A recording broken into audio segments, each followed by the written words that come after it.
Okay, பார்த்துக்கோங்க. நாம 14வது கேள்வி வரைக்கும் பார்த்துருப்போம்னு நினைக்கிறேன். ஸோ லாஸ்ட் கிளாஸ்ல 15க்கு பிறகு நாம் பார்க்கணும்.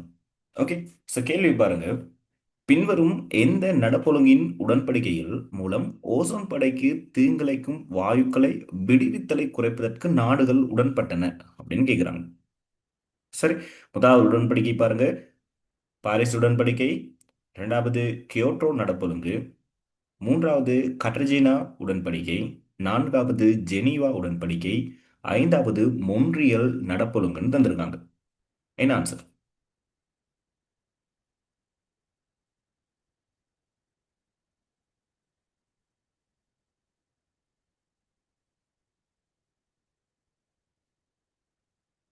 என்னது? முதலாவது சொல்லுங்க போகும். பாரிஸ் உடன்படிக்கை அப்படிங்கிறது என்னது?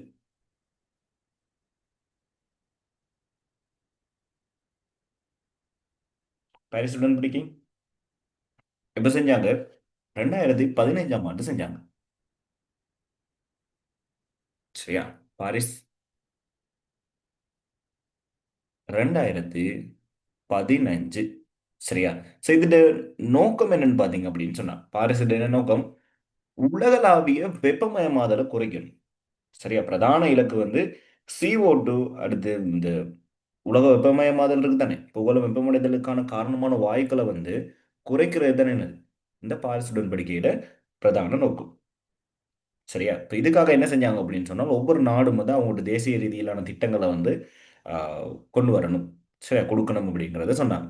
சரியா? பாரிஸ் உடன்படிக்கை வந்து உலக வெப்பமயமாதலை குறைக்கிறதுக்காக கொண்டு வரப்பட்ட உடன்படிக்கை. ஓகே.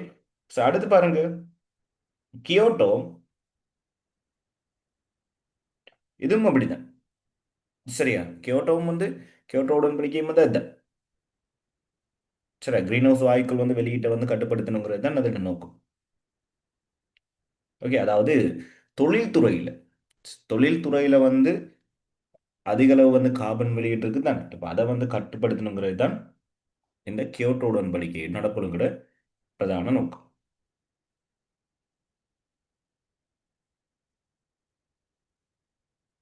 ஓகேவா? ஸோ இதுவும் வந்து இது உலக வெப்பமயமாதல், இதுவும் கார்பன் இதுகளை வந்து குறைக்கிறதுக்காக கொண்டு வந்தது. சரி. அடுத்து இந்த காட்ரஜீனா. காட்ரஜீனா பார்த்துருக்கீங்களா? காட்ரஜீனா உடன்படிக்கை பற்றி கேள்விப்பட்டிருக்கீங்களா?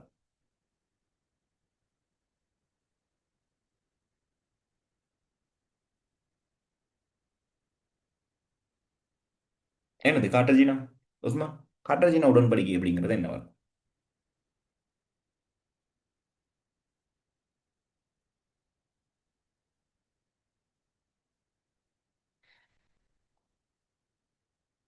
காட்ரஜினா வந்து பாத்தீங்க அப்படின்னு சொன்னால், இந்த மரபணுக்கள் மாற்றப்பட்ட இப்போ விதைகள் இந்த இதுகள்லாம் வருது தானே. சரியா? இதுகளுக்கான அந்த பாதுகாப்பு இதுங்கள் அதனால ஏற்படக்கூடிய அபாயங்களை வந்து கட்டுப்படுத்துறதுக்காக கொண்டு வரப்பட்டது தான் இந்த காட்ரஜினா உடன்படிக்கை.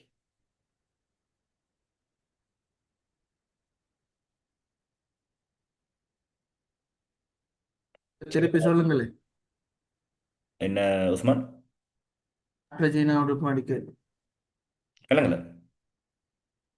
ரெஜினா உடன்படிக்கை கொஞ்சம் திருப்பி சொல்லுங்க. ஓகே. கட்டர்ஜினா உடன்படிக்கை அப்படிங்கிறது இப்போ இந்த பயோடெக்னாலஜி மூலமா நான் வந்து மரபணு மாற்றியமைக்கப்பட்ட இந்த விதைகள், இந்த மாதிரி இதுகளை வந்து நம்ம பயன்படுத்தணும் தானே. சரியா? அதனால ஏற்படக்கூடிய அபாயங்களை வந்து கட்டுப்படுத்தணுங்கிற நோக்கத்துக்காக செய்யப்பட்டது தான் காட்ரஜினா உடன்படிக்கை. சரி, பிரதானம் வந்து பார்த்தீங்கன்னு சொன்னால் உயிர் விவசாயத்தில் வந்து பாதுகாப்பு நடைமுறைகள். சரி, விவசாயத்தில் அந்த உயிர் விவசாயத்தில் வந்து பாதுகாப்பு நடைமுறைகளை வந்து பின்பற்றணும். அதனால ஏற்படக்கூடிய அபாயங்களை வந்து கட்டுப்பாட்டில் கொண்டு வைக்கணும் அப்படிங்கிறது தான் கார்டஜினா உடன்படிக்கையோட நோக்கம்.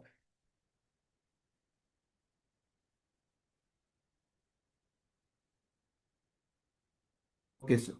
ஓகே. ஸோ இதனால தான் வந்து பார்த்தீங்கன்னு சொன்னால் இப்போ ஒரு ஒரு நாட்டுக்கு நம்ம வந்து ஒரு இதை வந்து ஏற்றுமதி செய்கிறோம் அப்படின்னு வைப்போமே. இப்போ இலங்கையிலேருந்து நம்ம வந்து தேயிலை வந்து ஏற்றுமதி செய்கிறோம் அப்படின்னு சொன்னால், அதை எந்த நாடு வந்து எடுக்குதோ அந்த நாடு வந்து அதை வந்து அனுமதிக்கணும். ஓகே, இந்த தேயிலை வந்து இங்கே நான் வந்து எடுத்துக்கிறேன் அப்படிங்கிற மாதிரி அவங்க வந்து ஒரு அனுமதி இது வந்து வச்சிருக்கணும். இந்த நாட்டில் இருந்தால் எடுக்கலாம் அப்படின்னு சொல்லி. சரி. இப்போ அந்த மாதிரி அந்த உயிர் பாதுகாப்பு தான் இதோட முக்கியமான நோக்கம். சரியா? இந்த ஜெனீவா வந்து பாருங்க, ஜெனீவா நீங்க அடிக்கடி கேள்விப்படுற ஒரு பேர் தான் இந்த ஜெனீவாவா இருக்கும். சரி, இந்த முறையெல்லாம் இந்த ஜெனீவாவில் வந்து பாத்தீங்க அப்படின்னு சொன்னால், இஸ்ரேல் ஜனாதிபதி இவர் இருக்கார் தானே. அவர் வந்து பேசும்போது லைன் போன மாதிரிலாம் அது இதுகள் பார்த்துருப்பீங்க. ஜெனீவா அப்படிங்கிறது சரி, இது வந்து மனித உரிமைகள் சம்பந்தப்பட்ட ஒரு இது. சரி, ஜெனீவா உடன்படிக்கை அப்படிங்கிறதுல பல தொகுதிகள் இருக்கு, பல விதமான தொகுதிகள் இருக்கு. ஒரு நாட்டோட ஆம், வளர்ச்சி அந்த இதுகளோட அடுத்து அந்த நாட்டோட ஒரு இப்போ ஒரு இனக்குழுக்கள் பல்வேறு இனக்குழுக்கள் இருந்துச்சுன்னு சொன்னா அதுக்கான சமத்துவம். சரியா? மனித நேயம் மனித உரிமைகள் சம்பந்தப்பட்ட ஒரு உடன்படிக்கை தான் ஜெனீவா உடன்படிக்கை. சரி, இதுல வந்து நேரடியா வந்து எந்த ஒரு இடத்துலயும் வந்து சுற்றுப்புற சூழல் வந்து என்னைக்குமே வந்து சம்மந்தப்படாது. பட் என்னன்னா போர் காலங்கள்ல வந்து இதுகளை தான் பயன்படுத்தணும், இந்த மாதிரி இதுகளை பயன்படுத்தக்கூடாது. ஓகேவா? இப்ப நீங்க அணுகுண்டெல்லாம் பயன்படுத்தக்கூடாது, அந்த மாதிரியான இதுகள் வந்து உடன்படிக்கை இருக்கும். சரி, இது மறைமுகமாக தான் என்ன செய்யும்னா சூழல் இதுல தாக்கம் செலுத்தும். நேரடி இது வந்து இல்லை, இது மனித உரிமைகள் சம்பந்தப்பட்ட ஒரு உடன்படிக்கையா இருக்கும். ஓகே. ஸோ மொன்றியல் அடுத்து பாருங்க. மொன்றியல் நடப்பொழுங்கல் அடி மொன்றியல் உடன்படிக்கை அப்படிங்கிறது 1987ல வந்துச்சு. சரி, இது ஓசோன் படை பாதிப்பை வந்து கட்டுப்படுத்துறதுக்காக கொண்டு வரப்பட்ட ஒரு உடன்படிக்கை. சரி, எல்லாருமே அதாவது இந்த குளோரோஃப்ளோரோ கார்பன்ஸ் இருக்கு தானே, ஸோ இதெல்லாம் வந்து இல்லாமக்கிறதுக்கு வந்து எல்லா நாடுகளும் வந்து சேர்ந்து செஞ்சாங்க மொன்றியல் நடப்பொழுங்கு. அதாவது ஓசோன் படை ஓட்டையாகுது, அதாவது வந்து ஓசோன் படையை பாதுகாக்கணுங்கிற நோக்கத்துக்காக கொண்டு வரப்பட்ட ஒரு உடன்படிக்கை தான் மொன்றியல் நடப்பொழுங்கு. சரியா? சரி, வந்து நோட் பண்ணி வச்சுக்கோங்க. அப்போ இங்க பாருங்க, ஓசோன் படைக்கு தீங்கிழைக்கும் வாயுக்கள் தொடர்பா வாரது என்னது? மொன்றியல் நடப்பொழுங்கு.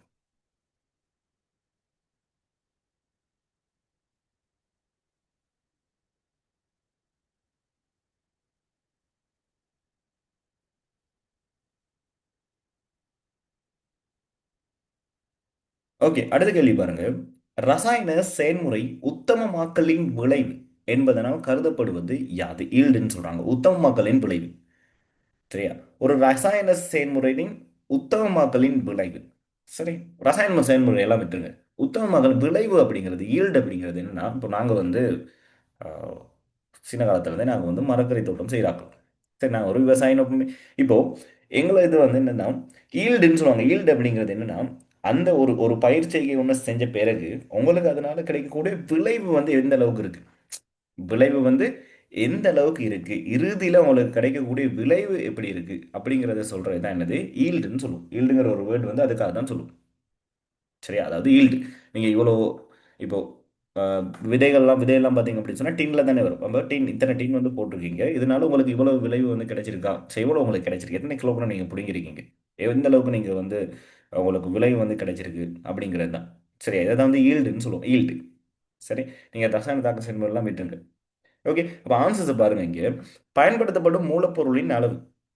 சரி, விளைவுல அது வராது. மூலப்பொருளை வந்து பயன்படுத்தினா தான் விளைவு வரும். சரி, அடுத்து பாருங்க, பயன்படுத்தப்படும் ஊக்கியின் திறன். ஸோ ஊக்கிக்கும் விளைவுக்கும் சம்பந்தம் இல்லை. சரியா? செயல்முறை நிறைவடைவதற்கு எடுக்கும் நேரம், நேரத்தோட விளைவு வந்து இல்லை. சரி, அடுத்து பாருங்க, மூலப்பொருட்களிலிருந்து பெறப்படும் விளைபொருட் சதவீதம். சரியா? நீங்க இத்தனை மூலப்பொருள், அதாவது இத்தனை கெரட்டின் வந்து இத்தனை விதை வந்து நீங்க வாங்கி போட்டிருக்கீங்க, அதனால உங்களுக்கு இத்தனை கிலோகிராம் நீங்க வந்து பிடுங்கிருக்கீங்க அப்படிங்கும்போது உங்களுக்கு மூலப்பொருள் இவ்வளவு பயன்படுத்தி உங்களுக்கு விளைபொருள் இவ்வளவு சதவீதம் வந்திருக்கு அப்படிங்கிறது தான். விளைவை தான் நம்ம வந்து என்ன சொல்லுவோம், விளைபொருள் சதவீதத்தை நம்ம என்னன்னு சொல்லுவோம், ஈல்டுன்னு சொல்லுவோம். ஓகேவா? அடுத்து பாருங்க, அஞ்சாவது ஆன்சரையும் பார்த்துருவோம். பக்க விளைபொருட்களையும் கழிவுப் பொருட்களையும் மீள் சொல்லி சேர்த்து மறுபடியும் பயன்படுத்தும் சதவீதம். இல்லை, அதுக்கும் இதுக்கும் சம்மந்தம் இல்லை. ஓகே, அப்போ 16வது கேள்விக்கு என்னது, மூலப்பொருள்களிலிருந்து பெறப்படும் விளைபொருட் சதவீதத்தை தான் நம்ம என்னன்னு சொல்லுவோம், ஈல்டுன்னு சொல்லுவோம். சரியான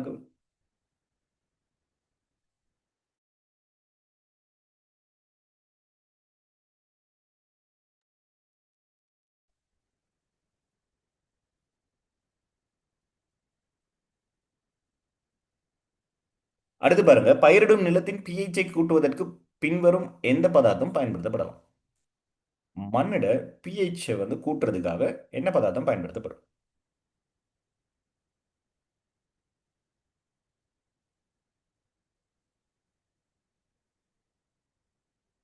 என்ன பதார்த்தத்தை பயன்படுத்துவீங்க?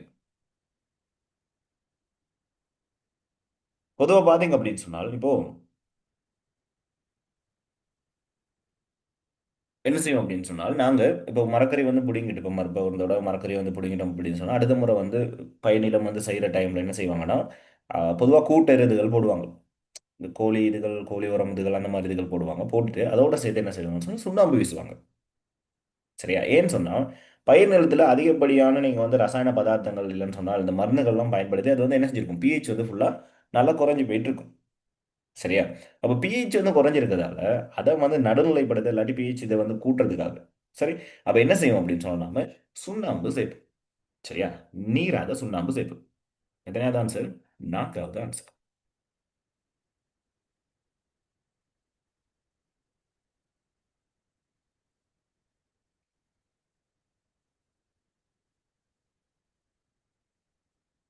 ஓகே, அடுத்த ரெண்டு கேள்விக்கு ஆன்சர் போட்டு விடுங்க பார்ப்போம். 20க்கும் சேர்த்து போட்டாலும் பரவாயில்ல.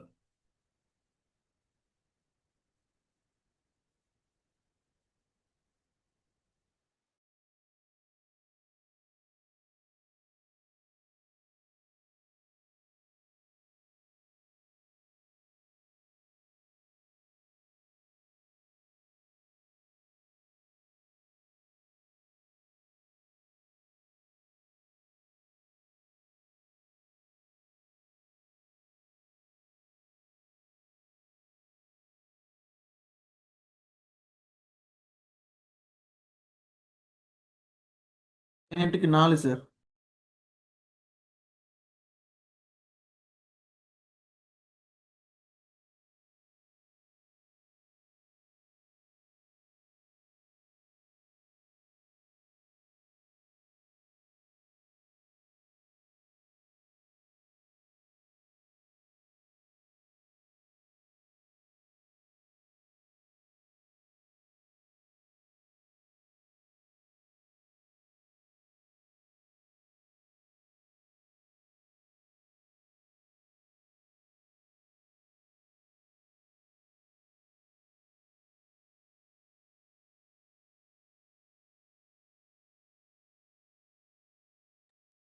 ஓகே, பாப்போம் பாருங்க. 18வது கேள்வி என்ன சொல்றாங்கன்னு பாருங்க. ஒரு செங்கோண முக்கோணியின் பக்கங்களின் நீளங்கள் வரைபடத்திற்கு காட்டப்பட்டுள்ளன. எக்ஸின் பெருமானம் யாது? ஸோ ஈஸியான கேள்வி. சரி, என்ன சொல்றாங்க, செங்கோண முக்கோணி வரைபடம் தந்திருக்காங்களாம். ஓகே, இங்க 20ன்னு தந்திருக்காங்க, இங்க 3x இருக்கு, இங்க 4x இருக்கு. ஓகே, இது எப்படி வரும்?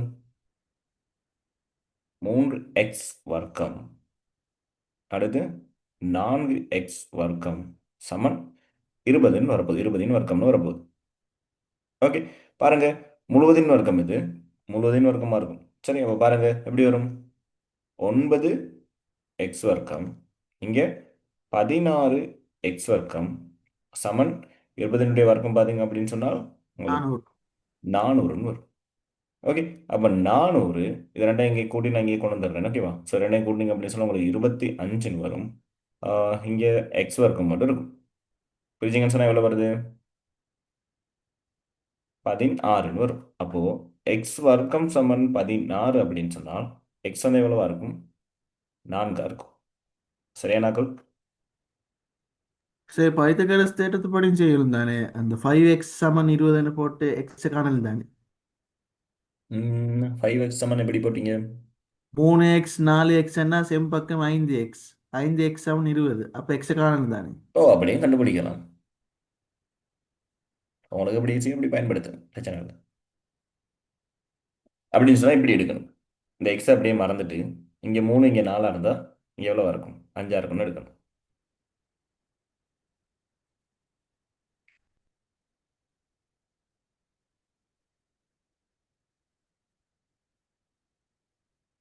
ஓகே, 19க்கு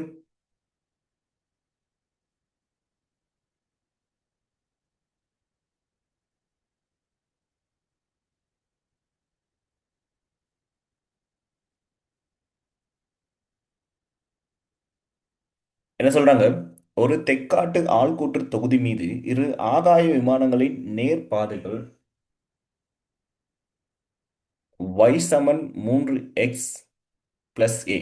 அடுத்து இன்னொரு தராங்க, y சமன் 2x சக b என்னும் சமன்பாடுகளினால் தரப்படுகின்றன. இரு பாதைகளும் புள்ளி 1,4இல் இடைவெட்டுகின்றன. a, b ஆகியவற்றின் பெருமானங்கள் முறை. 1,4ல என்ன செய்யலாம்? ரெண்டும் இடைவெட்டுதான். சரியா? அப்போ சமன்பாடு அவங்க தந்திருக்காங்க.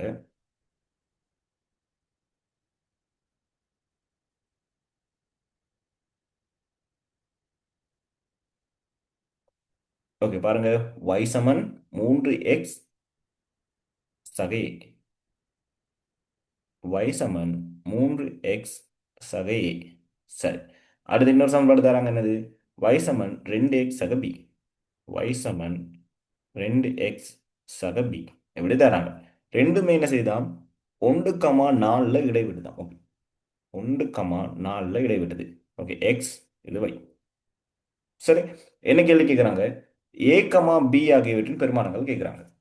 ஏ கமா பி ஆகியவற்றின் பெருமானங்கள். சரி, அப்போ முதலாவது நாம இந்த சமன்பாடு எடுப்போம்.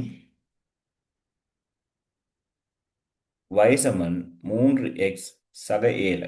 ஓகே, yக்கு என்னது பிரதியிடலாம்? 4, ரெண்டுமே ஒரே புள்ளி தானே, 4 எடுக்கலாம். 3 எக்ஸுக்கு பதிலாக 1. அப்போ ஏ என்ன செய்யும்? ஏ சமன் உங்களுக்கு 1ன்னு வரும். சரி, அதே போல் அடுத்தது கேளுங்க. y சமன் 2x சக b பை 4 2 எக்ஸுக்கு 1 ப்ளஸ் b. அப்போ b சமன் உங்களுக்கு என்னன்னு வரும்? 2ன்னு வரும். சரி, அப்போ 1,2 எதனாவது ஆன்சர்? முதலாவது ஆன்சர் சரியானாக்கள். இந்த மாதிரி கேள்வி வந்தால் சார் பிள்ளை எடுக்கிறது, இந்த மாதிரி ஒரு கேள்வி இருக்கும். சரி, கட்டாயம் இந்த மாதிரி ஒரு கேள்வி இருக்கும்.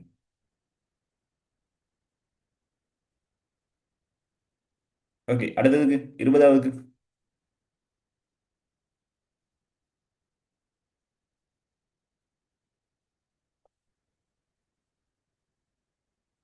9,6. 9,6 பை சென்டிமீட்டர் வர்க்கம். சரியா? பாருங்க, வரைபடத்தில் மையம் ஓவையும் ஆரை 4ஐயும் உடைய ஒரு வட்டம் தரப்பட்டுள்ளது. ஓகே, ஒரு வட்டம் தந்திருக்கான். இது வட்டம், இது மையம் ஓ. ஆரை வந்து 4 சென்டிமீட்டர் இங்க இருக்க போகுது. எஸ்ஆர் ஆனது மையம் ஓவை கொண்ட ஒரு பெரிய வட்டத்தின் ஒரு வில்லாகும். எஸ்ஆர் அப்படிங்கிறது ஓகே, ஒரு மையம் ஓவை வச்சிருக்க இது பெரிய வட்டத்துல தான் வில்லம். கோணம் பி ஓக்யூ, கோணம் பிஓக்யூ என்னன்னு சொல்றாங்க? 0,4 பை ரேடியன்னு சொல்றாங்க. அடுத்து பாருங்க, பி கமா கியூ ஆகியன முறையே ஓஎஸ். ஓகே, ஓஎஸ் எங்க இருக்கு? இங்க இருந்து இங்க ஓஎஸ்க்கு பி நடுப்புள்ளியா இருக்கு. அடுத்து ஓஆர் ஆகியவற்றின் நடுப்புள்ளிகள். சரி, அப்ப இது ரெண்டும் நடுப்புள்ளிகள் அப்படின்னு சொன்னா இங்கேயும் என்னவா இருக்க போகுது? 4 இருக்க போகுது. இதுவும் 4 தான் இருக்க போகுது. சரி, நிலற்றப்பட்டுள்ள பிரதேசம் PQRS இன் பரப்பளவு பையின் சார்பில் யாதாகும்னு கேட்கிறாங்க. சரியா? பையின் சார்பில் யாதாகும்னு கேட்கிறாங்க. சரியா? அப்ப பாருங்க, சாதாரணமா ஒரு வட்டம் அப்படின்னு சொன்னா என்ன சமன்பாடு போடுவோம் நாம? பையார் வட்டம்னு போடுவோம். சரி, அதே தான் இங்கேயே செய்ய போறோம். பாருங்க, பை ஆர் வர்க்கம் போட போறோம். சரி, முன்னாடி பாருங்க, அவங்க ஆரையன் தந்திருக்காங்க. நமக்கு எவ்வளவு ஆரையன் தந்திருக்காங்க? ஃபுல்லா ஒரு வட்டத்தை ஃபுல்லாவே ஒரு ஆரையன்ல போட்டோம் அப்படின்னு சொன்னா எத்தனை வரும்? 2,5ன்னு வரப்போகுது. சரி, அப்போ 2,5ல நமக்கு எவ்வளவு தந்திருக்காங்க? 0,45 இருக்கு. ஓகே, அதை அப்படியே கொண்டு வந்து போடுங்க. 0,4 பை இங்க 2 பை. சரியா? இப்போ ரெண்டு வட்டம். சரி, நமக்கு என்ன தேவை? இதுட பரப்பளவு தான் தேவை. அப்போ முழுவதுடைய பரப்பளவை கண்டுபிடிச்சு, இந்த ஆராய்ச்சியுடைய பரப்பளவை கண்டுபிடிச்சிட்டு நம்ம சின்னதை கழிச்சு விட்டோம்னு சொன்னா என்ன செஞ்சிடும்? நமக்கு டிரெக்டா ஆன்சர் வந்துடும். சரி, அப்போ நம்ம என்ன செய்யலாம்? இதை அப்படியே பொது எடுப்போம். 0,4 அதன் கீழ் 2. சரி, நான் பையையும் வெளியே எடுத்துருவோம். இங்கே R2 வர்க்கம் மைனஸ் R1 வர்க்கம். சரியா? இப்போ பாருங்க, ஸோ இங்கே 4, இங்கே நீங்கள் 20ன்னு எடுக்கலாம்.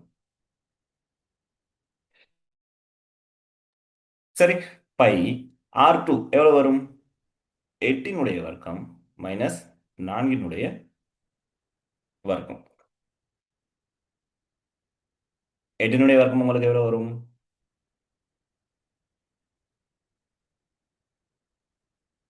64 மைனஸ் இங்கே 16ன்னு வரப்போகுது. ஓகே, ஸோ இங்கே 4ன் கீழ் 20 நம்ம இன்னும் சுருக்கிட்டு எப்படி எடுக்கலாம்?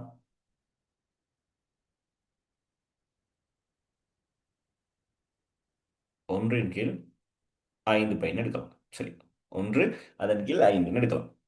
சரியா? இப்போ அப்படியே சுருக்கி விடுங்க. உங்களுக்கு இந்த இடத்துல வரும். இதில் இதை கழிச்சு விட்டீங்கன்னு சொன்னால் 48 பை பிரிங்க 5ஆல் உங்களுக்கு 9,6 பை சென்டிமீட்டர் வர்க்கம்னு வரும். சரியானாக்கள்?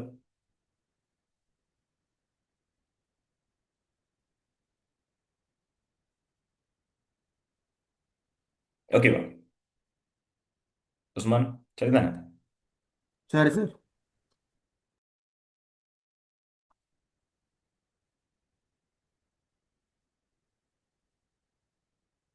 ஓகே, 21 ஆன்சர் போட்டு விடுங்க பார்ப்போம்.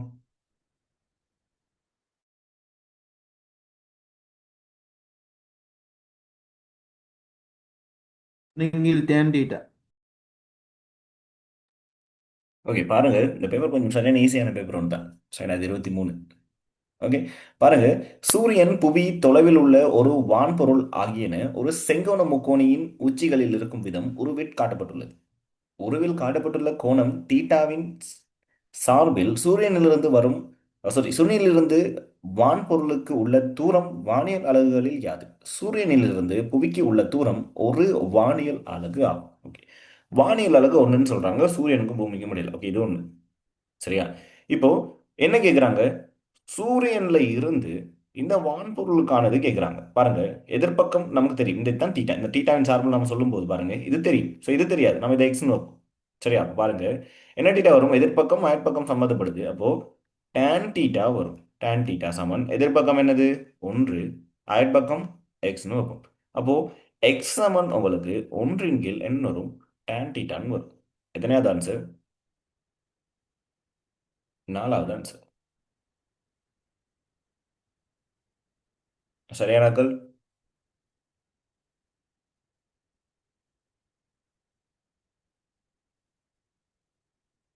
ஓகே, அடுத்து போடுங்க. 22, 23 ரெண்டுக்கும் சேர்த்து ஆன்சர் போட்டு எடுங்க பாப்போம்.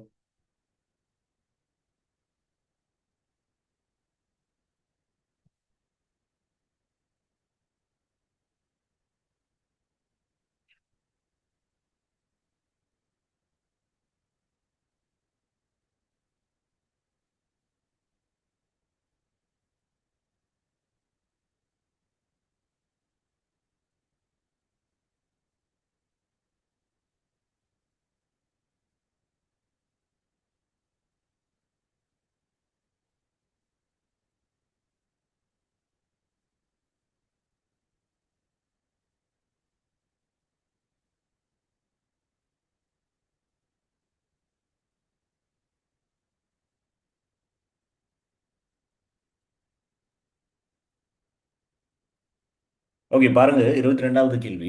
வரைபடத்தில் ஒரு மாட்டுப் பண்ணையின் தளப்பரப்பளவு காட்டப்பட்டுள்ளது. ஒரு மாடு சுயாதீனமாக புல்மேய்வதற்கு விதந்துரைக்கப்பட்டுள்ள தளப்பரப்பளவு 4 மீட்டர் வர்க்கம் ஆகும். மாட்டுப் பண்ணையில் உள்ள கொட்டிலில் இருப்பதற்கு விதந்துரைக்கப்பட்ட மாடுகளின் உயர்ந்தபட்ச எண்ணிக்கை யாதுன்னு கேட்குறாங்க. சரியா? ஒரு மாடு வந்து சாதாரணமாக புல்மேய்றதுக்காக என்ன எடுக்குமாம்? 4 மீட்டர் வர்க்கம் தேவைப்படுமா ஒரு மாட்டுக்கு. சரி, அப்போ ஒரு மாட்டு பண்ணை ஒன்று தந்திருக்காங்க.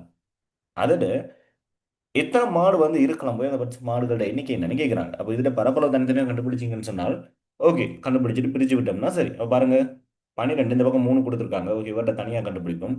12 தர 5. சரி, அடுத்து பாருங்க, இந்த முக்கோணையும் தனியாக கண்டுபிடிப்போம். இந்த பக்கம் 12, இந்த பக்கம் 3. ஓகே, அப்போ இங்கே உங்களுக்கு 60 வரும். இங்கே அரை, 12, அடுத்து 3. ஸோ இங்கே உங்களுக்கு 18 வரும். அப்போ 78. 78 4ஆல் பிரிச்சிங்க அப்படின்னு சொன்னால் சரி எவ்வளோ வருது?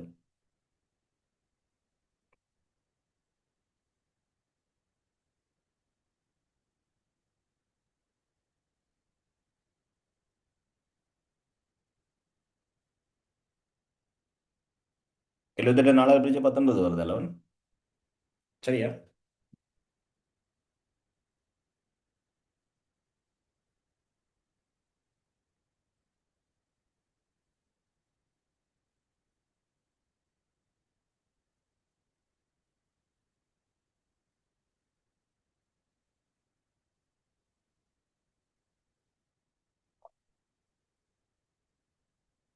எவ்வளோ வரும் உங்களுக்கு? 19.5ன்னு வரும். 19.5. இது 5 நம்ம சேர்க்கல, அதே இன்னொரு மாடுக்கு நம்ம சேர்க்கலுமா? அரை மாடுக்கு நம்ம சேர்க்கலுமா? இல்லை. அப்போ என்ன செய்யும்? நாம 19 கொடுப்போம். சரியானாக்கள்?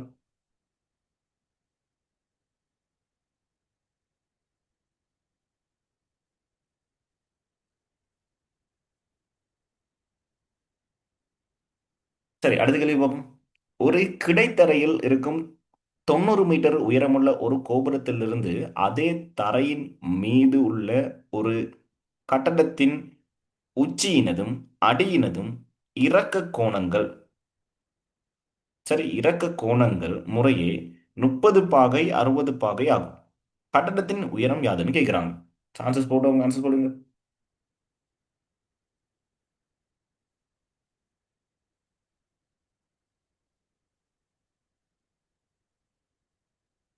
ஓகே, ஒரு பில்டிங் இருக்கு. சரி, எவ்வளவு உயரமாம்? 90 மீட்டராம். சரி, இப்போ இதுல இருந்து இன்னொரு பில்டிங் இருக்கு. அதே கிடைத்தல இருக்கக்கூடிய இன்னொரு பில்டிங் இருக்கு. அந்த பில்டிங்ல இறக்க கோணம், முதலாவது இறக்க கோணம் என்ன சொல்றாங்க? ஓகே, 30 பாகையும் அதோட அடிப்பகுதியை என்ன செய்றாங்க? 60 பாகையிலையும் பார்க்குறாங்களா? சரி, அப்போ இங்கே 30 பாகை. ஓகே, ஸோ இங்கே 60 பாகையா இருக்கும். சரி, இப்போ என்ன கேட்குறாங்க உங்களுக்கு? இந்த பில்டிங்ல என்னது உயரம் என்னன்னு கேட்குறாங்க. கட்டடத்தின் உயரம் என்னன்னு கேட்குறாங்க. ஓகே, என்ன செய்யலாம்?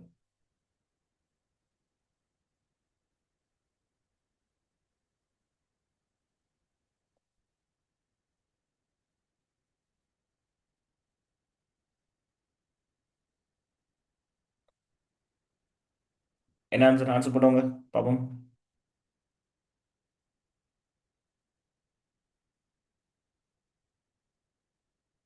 சரி, பாப்போம் பாருங்க. இங்க இருந்து இது 30 பாகையா இருந்தா இங்க இருந்து இங்க எவ்வளவா இருக்கும்? 60 பாகையா இருக்கும். சரி, அப்போ இது ஒரு முக்கோணம். சரியா? அடுத்து இவர் ஃபுல்லா 60 இருந்தா இந்த இடம் மட்டும் இவர் எப்படி இருப்பாரு? 30 இருப்பாரு. சரி, அப்போ வரைஞ்சிப்போம். முதலாவது இந்த 30 பாகையை பார்ப்போம். 30 பாகை. இந்த பக்கம் எவ்வளோ இருக்கு? 90. சரி, 90 மீட்டர் இருக்கு. சரி, நான் இந்த பக்கம் எக்ஸ்னு வைக்கிறேன். ஓகேவா? பாருங்க, எதிர்ப்பக்கம் அயற்பக்கம் சம்மந்தப்படுது. என்ன போடலாம்? tan 30 பாகை. ஓகே, எதிர்ப்பக்கம் என்னது? எக்ஸ்னு வைப்போம். அயற்பக்கம் என்னது? 90. tan 30 பாகையோட பெருமதி என்னது உஸ்மான்? மூலம் 3. 1/3 வர்க்கமூலம் 3. ஓகே, 90 எங்கே எடுத்துட்டு வருவோம்? ஓகே, அப்போ இந்த இடம் கிடைத்தூரம் எக்ஸ் சமன் நமக்கு எப்படி வரும்? 90/3 வர்க்கமூலம் 3. ஓகேவா?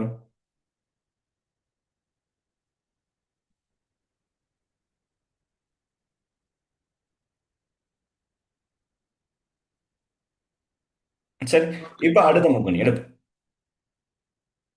இப்போ நான் இவர் எடுப்பு. சரி, இவர் எடுப்பு. ஓகே, இப்போ பாருங்க. இப்போ நமக்கு கிடை தெரியும். இந்த எக்ஸ் தெரியும் எவ்வளோன்னு சொல்லி. 90/வர்க்கமூலம் 3ன்னு தெரியும். ஓகேவா? இப்போ நமக்கு இந்த இவரை கண்டுபிடிச்சா இந்த இடத்துல வைன்னு வைப்போம். இவரை வைன்னு வைப்போம்.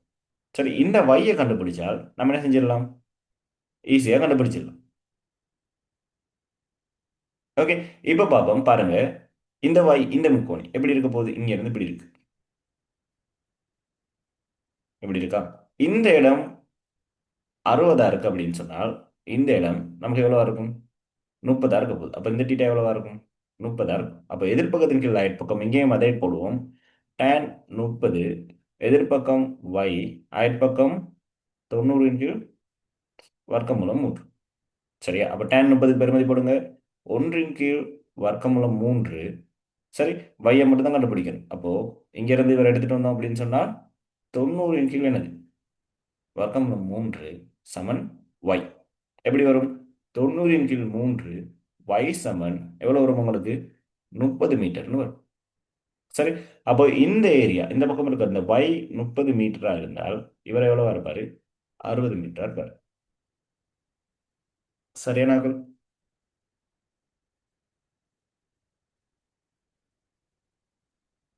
ரைசன் பண்ணுங்க பார்ப்போம். உத்மான், ஓகே சார். அக்ஷிதா, தில்ஷா, இந்த மாதிரி தில்ஷா, அபி, லவன். ஓகேவா? இந்த மாதிரி ஒரு கேள்வி கட்டாயம் இருக்கும்டா. கட்டாயம் எம்சிக்குள்ள இப்படி ஒரு கேள்வி வரலாம். சம்டைம் உங்களுக்கு இப்படி இருக்கு. மேபி கிடைத்தூரங்கள் எதுவும் பார்க்குற மாதிரி வரலாம். இங்கே ஒரு கார் இருக்கு. இவ்வளோ இங்கே பில்டிங் இவ்வளோத்துல பார்த்தாரு. இப்போ இன்னும் கொஞ்சம் தூரம் வந்ததுக்கப்புறம் இங்கே இருந்து இவ்வளோ பார்த்து இந்த மாதிரி ஒரு கேள்வி ஒன்று சரி வரலாம் நம்ம. அப்படி ஒரு கேள்வி இருக்கும். இந்த மாதிரி சம்மந்தப்பட்ட மாதிரி ஒரு கேள்வி இருக்கும். சரியா? அப்போ எத்தனையாவது ஆன்சர்? 23வதுக்கு 5வது ஆன்சர்.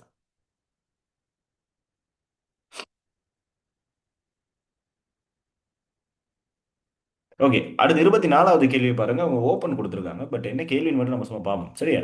பட் இப்படி ஒரு கேள்வி வாரது வந்து நமக்கு எப்படி சொல்றது, நல்லா படிக்கிற ஒருத்தருக்கு இது நஷ்டம். சரி, இந்த 2023 பேப்பரில் பார்த்தீங்கன்னாலே 4 எம்சிக்யூ வந்து என்ன இருக்கு, ஓப்பனாக இருக்கு. நீங்க நினைக்கல 4 எம்சிக்யூ லாபம் தானே சார் அப்படின்னு சொல்லி. லாபம் யாருக்கு? நார்மலாக ஒரு செய்யக்கூடிய ஆட்களுக்கு லாபம் தான்.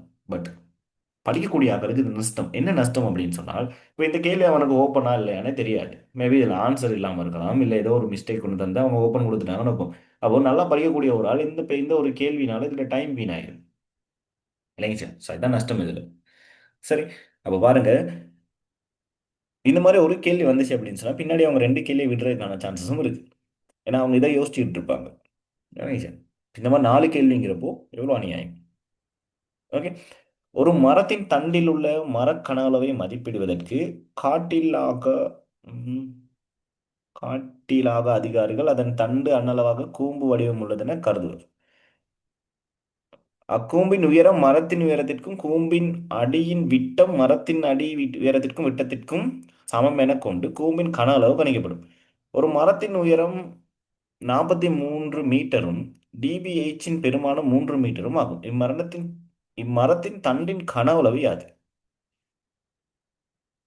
ஓகே, ஒரு மரத்துல கனவுல வந்து கண்டுபிடிக்க போறாங்களாம். அதுல அதிகாரிகள் வந்து அந்த துண்டு வந்து அண்ணளவா வந்து கூம்பு மாதிரி இருக்கும் அப்படின்னு சொல்றாங்க. சரியா? அந்த கூம்பின் உயரம் வந்து மரத்தின் உயரத்திற்கு, கூம்பின் அடியின் விட்டம் வந்து மரத்தின் அடி உயரத்திற்கு விட்டத்திற்கும் சமம்னு சொல்றாங்க. சரியா? ஓகே, அப்போ ஒரு மரத்துல கனவுல வந்து இவங்க என்ன சொல்லுவாங்களாம், ஒரு கூம்பு மாதிரி சொல்லுவாங்களாம்.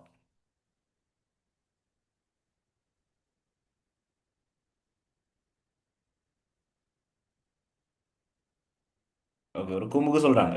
அடியிட விட்டம் வந்து இப்படியும், இதுதான் அந்த உயரம்னு சொல்றாங்க.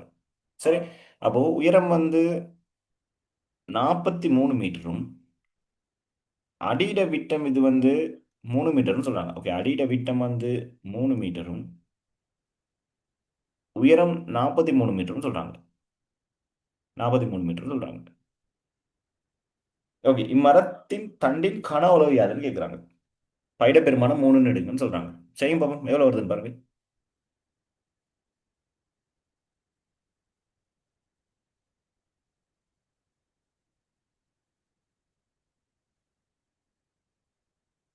கூம்பிட கனவுல கண்டுபிடிங்க போம். ஹெச் வந்து உங்களுக்கு 43 எடுங்க.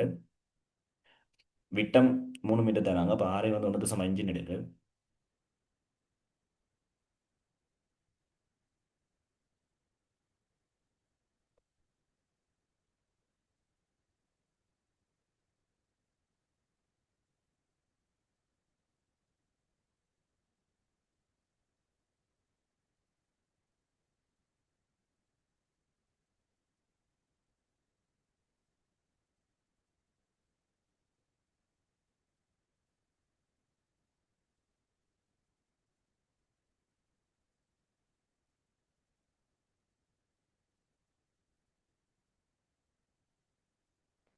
எவ்வளவு வருது?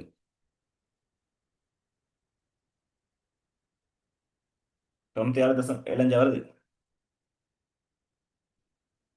எனக்கு ஏன் இது ஓப்பன் கொடுத்துருப்பாங்கன்னு தெரியல. விளங்குது கேள்வி. பட் இந்த காட்டிலாக அதிகாரிகள், மேபி இந்த டிபிஹெச் இப்படிலாம் கொடுத்தனால எதுவும் ஓப்பன் எதுவும் கொடுத்துருக்காங்க போல. இன்னும் பேசி எடுத்திருக்காங்கன்னு தெரியல. சரி, ஓகே. சரி, சரி, 96.75 மீட்டர் வர்க்கம்னு வரும்.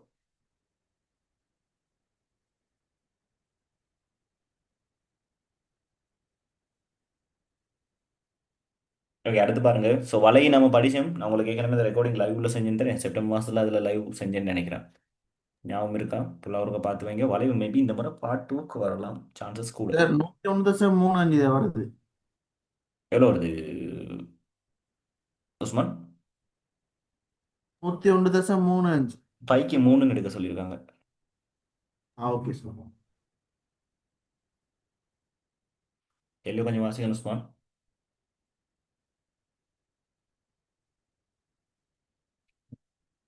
ஓகே பாருங்க. உருவில் வளைய சமன்பாடு y சமன் 0.2 எக்ஸ் வர்க்கமினால் வகை குறிக்கப்படும் ஒரு பரவளை வளைவு அண்டனாவின் நிலைக்குத்து வெட்டு தரப்பட்டுள்ளது. அண்டனாவின் அகலமும் ஆழமும் முறையே அவை. அகலமும் ஆழமும் என்னன்னு கேட்குறாங்க. ஓகே. ஸோ ஃபர்ஸ்ட் நம்ம அகலத்தை பார்ப்போம். சரியா? அகலம் ஆழம் தான் கேட்குறாங்க. அகலம் பாருங்க, இங்கே மறை 2. ஸோ இங்கே 2. அப்போ இடையில பாருங்க, மறை 1 0 1 2ன்னு இருக்கும். அப்போ எவ்வளோ இருக்கு? 1 2 3 4 இருக்க போகுது. Okay, 4 metre. சரியா? ஓகே. இப்போ பாருங்க, மேலே உங்களுக்கு சமன்பாடு தந்திருக்காங்க. y கண்டுபிடிக்கிறதுக்கான சமன்பாடு ஒன்று தந்திருக்காங்க. சரி, அப்போ இந்த இடத்துல சமன்பாடு இருக்கிறதால நீங்க என்ன செய்யலாம்? ஏதாவது ஒரு இடத்துல இருக்கக்கூடிய எக்ஸ் பெருமதியை நீங்க போட்டு விட்டீங்கன்னா சரி, ஏதாவது ஒரு இடத்துல இருக்கக்கூடிய எக்ஸ்ல பெருமதியை நீங்க போட்டு விட்டீங்கன்னா சரி. ஓகேவா? பாருங்க, இங்க இருக்கு மறை 2 இருக்கு. அப்போ y சமன் 0.2 எக்ஸ் வர்க்கத்துக்கு பதிலா என்ன செய்யலாம்? மறை 2னுடைய வர்க்கம். ஸோ எப்படி வரும்? 0.2 தர இங்க எப்படி வரும்? 4ன்னு வரும். அப்போ y சமன் 0.8ன்னு வரப்போகுது. அப்போ எது தான் என்னவா இருக்கும்? இங்க இருந்து இந்த துங்கள் தான் என்னவா இருக்கும்? இந்த ஆழமா இருக்கும். சரி, அப்ப என்னது? அகலம் வந்து பாத்தீங்க அப்படின்னு சொன்னா 4 மீட்டரும், ஆழம் வந்து 0.8 மீட்டராகவும் இருக்கும். சரியானாக்கள்? ரிலேஷன் பண்ணி போகும். சரியானாக்கள்?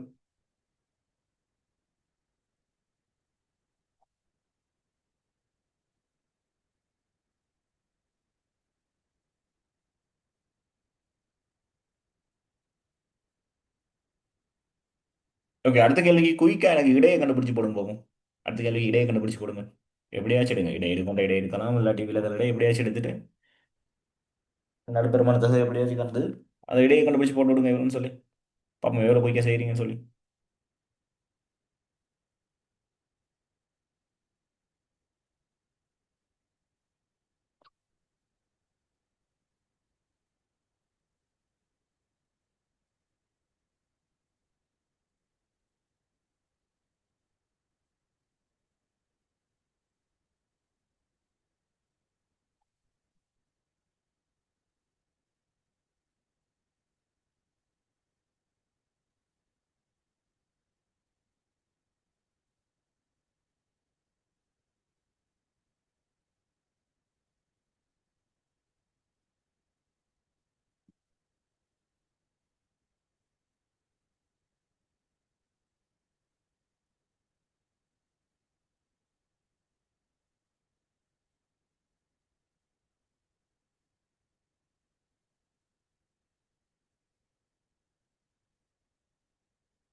இடையா இடையமா கேட்டீங்க? இடை இடை.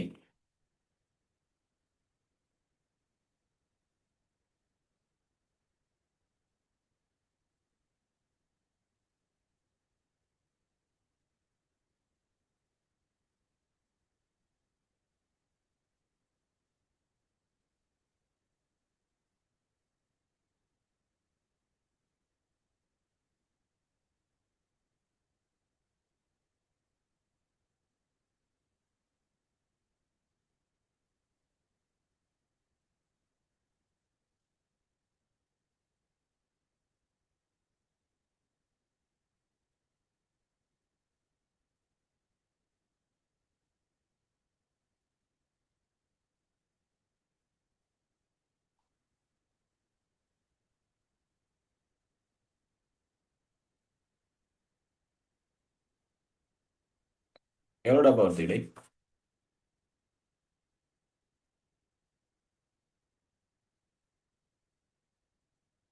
கண்டுபிடிங்க. நான் கண்டுபிடிக்கல, நான் உங்களை சொன்ன கண்டுபிடிக்க சொன்னேன்.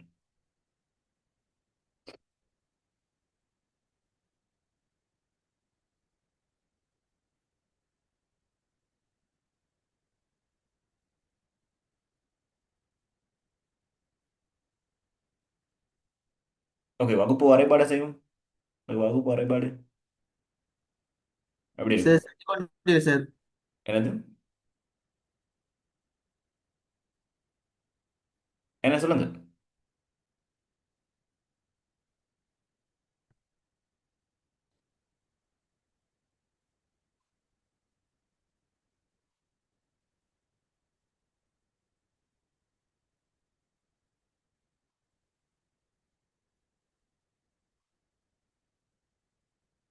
இன்வெஸ்ட்மெண்ட் சொல்லுங்க.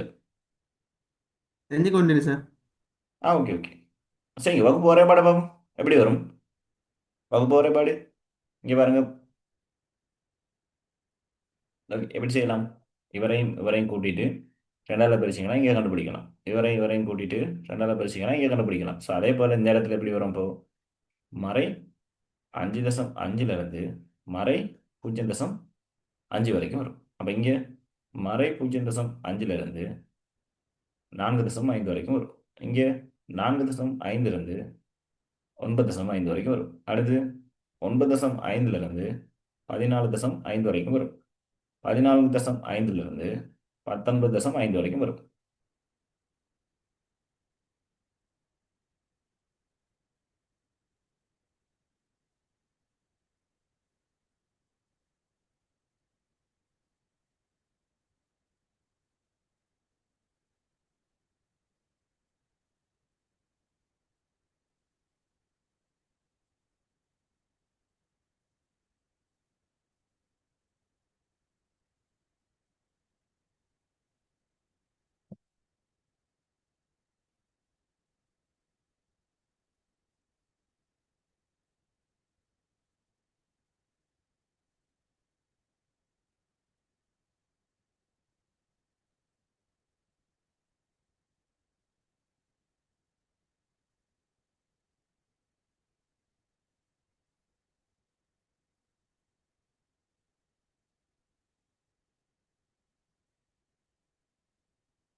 ஓகே, பிறகு கண்டுபிடிச்சு வைங்க. சரியா?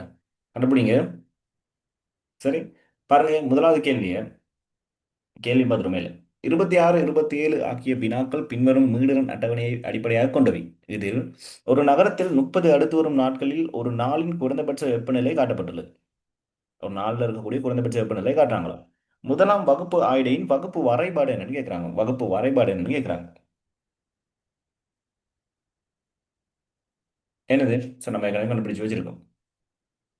மறை அஞ்சு எஸ். தசம் அஞ்சுல இருந்து மறை 0.5 வரைக்கும் வரும். ரெண்டாவது ஆன்சர்.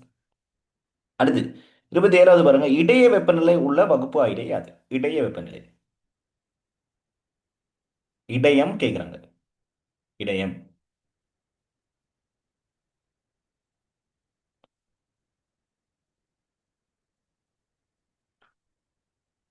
இடையம்ங்கிறது என்னது?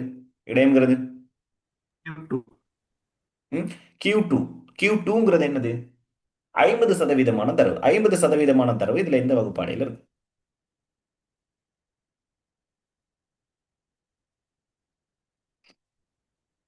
மொத்தம் மீட்டர் எவ்வளோன்னு கூட்டுங்க. 4 சார். 30 இருக்கு. மொத்தம் 30 இருக்கு. ஓகே, 30. சரி, நீங்க திரள் மீட்டர்ல வரைஞ்சீங்க அப்படின்னு சொன்னா அது இப்படி வரப்போகுது. இதுல Q1 அப்படிங்கிறது எப்ப என்ன செய்யும்?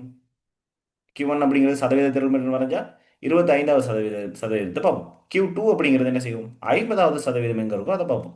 அப்போ 50% தரவு எங்க இருக்கோ அந்த வகுப்பாடையை கொண்டு வந்தீங்கன்னா சரி. இதுல 50% வகுப்பு எங்க இருக்கலாம்? அது 10 50 மாறும். 16க்குள்ள இருக்கு. 16க்கு உள்ள இருக்கும். அப்ப எங்க?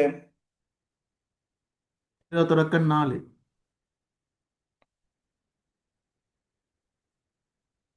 என்ன செய்யும்? 0.4 இருக்கும். சரியான கழுது ரெண்டும். இடையே கண்டுபிடிங்க. இடையே கண்டுபிடிச்சு சொல்லுங்க. கண்டுபிடிக்கணும்.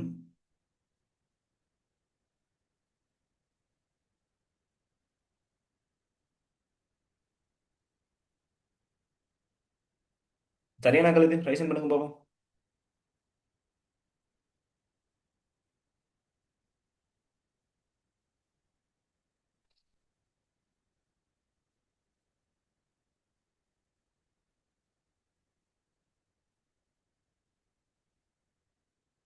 சரி ஓகே இடையே கண்டுபிடிச்சு எவ்வளோன்னு பாருங்க சரியா.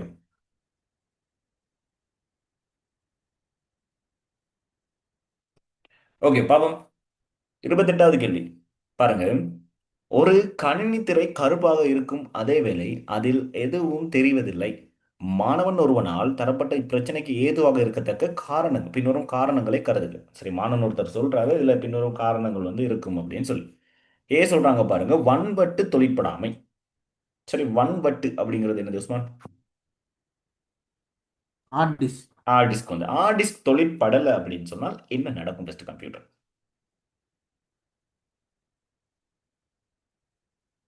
சேமிக்க முடியாது சார் எதுவும்.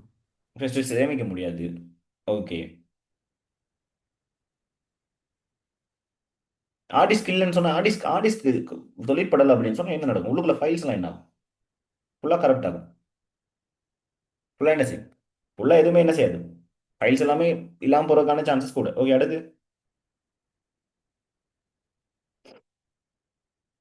ஹார்ட் டிஸ்க் இதாகினா டேட்டா ரெக்கவரி எடுக்கலுமா உஸ்மான்? ஐசிடி செய்கிறார்கள், நல்லா நல்லா ஐசிடி செய்யக்கூடியார்கள். சொல்லுங்க.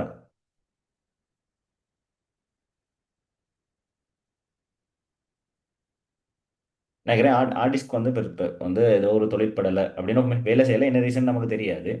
அதுல உள்ள ஃபைல்ஸ் வந்து ரெக்கவர் பண்ணிருமான்னு கேட்குறேன். சார் ரெக்கார்ட் ஆகிட்டே இருக்கும். என்ன ரெக்கார்ட் ஆகி தான் இருக்குமா? எடுக்கலுமா திருப்ப ஃபைல் ரெக்கவர் ரெக்கவர் பண்ணிடலுமா?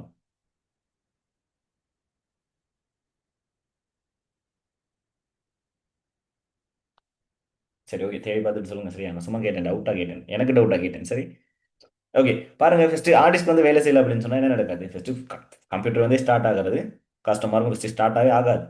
சரியா. ஓகே, அடுத்து பாருங்க. வரைவியல் அட்டை தொழிற்படாமை. வரைவியல் அட்டை அப்படிங்கறத என்ன மீன் பண்றாங்க? இன்டர்ஃபேஸ் கார்டா? வரைவியல்னா என்னது ஃபர்ஸ்ட்? வரைவியல் அட்டை. கிராஃபிக்ஸ் கார்டு சொல்றாங்க, கிராஃபிக்ஸ் கார்டு. கிராஃபிக்ஸ் கார்டு வேலை செய்யலைன்னா என்ன நடக்கும்? குவாலிட்டி போதான் போகும் சார். கிராஃபிக்ஸ் கார்டு குவாலிட்டி ஃபோர்டாக போகும். ம். வீடியோட கிராஃபிக் போடாம போகும். கிராஃபிக்ஸ் இதுகள் மோசமா இருக்கும். ம். ஜிஏ கார்டு தான். வேற என்ன நடக்கலாம்? சொல்லுங்க சொல்லுங்க. 11 ஐடி தானே அபி?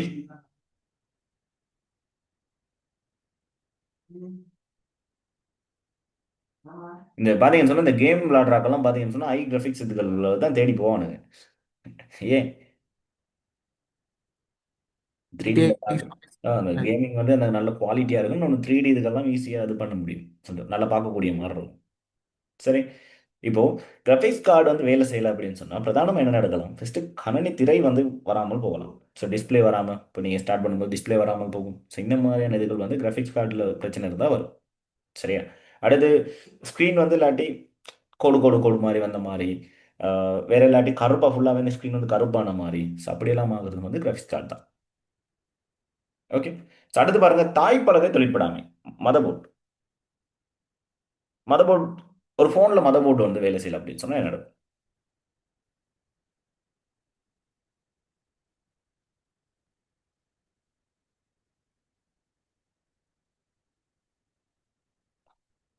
என்ன நடக்கலாம்? மதர்போர்டு வந்து போயிட்டா, கம்ப்யூட்டர் ஒன்று மதர்போர்டு போயிட்டா என்ன நடக்கும்? ஓனரே ஆகாது. ஓகே, ஃபோனை பொறுத்த வரைக்கும் ஃபோன் ஒன்றாவே ஆகாது.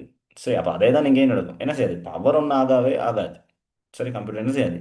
மதர்போர்டு வேலை செய்யல அப்படின்னு சொன்னால் பவர் ஒன்றும் ஆகாது. ஓகே. அடுத்து சம்டைம் வந்து என்ன செய்யலாம்னு சொன்னால் ஆட்டோமேட்டிக்காக ரீஸ்டார்ட் ஆகிறதுக்கான சான்சஸும் கூட. சரியா. ஸோ எரர் சவுண்ட்ஸ் எதுவும் வரலாம். ஸோ இந்த மாதிரியான பிரச்சனைகள் இருக்கும். ஓகே. அப்போ அவங்க பாருங்க, அடுத்து கேட்குறாங்க, மேற்குறித்தவற்றில் இப்பிரச்சனைக்குரிய காரணம் அல்லது காரணங்கள் என்னன்னு கேட்குறாங்க. என்ன பிரச்சனை சொல்றாங்க? கணினித்திரை வந்து கருப்பா இருக்கான், எதுவுமே தெரியலையாம். அப்ப என்ன ரீசனா இருக்கும்?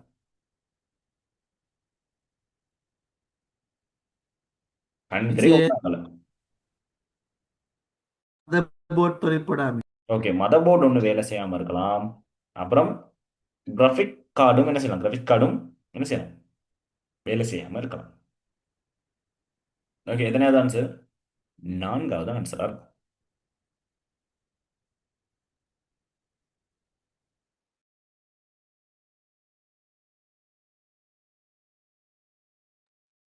ஓகேவா? ஸோ டவுட் இது மாதிரி தான் கேளுங்க சரியா? ஐசிடி ஆக்கள் இருக்காங்க, டவுட் சொல்லி தருவாங்க. உஸ்மான்லாம் செய்வார்.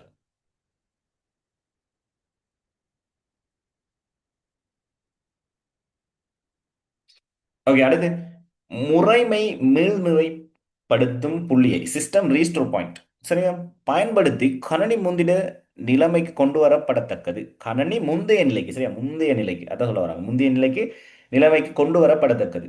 ஸோ எப்போ செய்வீங்க சிஸ்டம் ரீஸ்டோர் பாயிண்ட் வந்து எப்போ செய்வீங்க? iOS இன்ஸ்டால் பண்ண.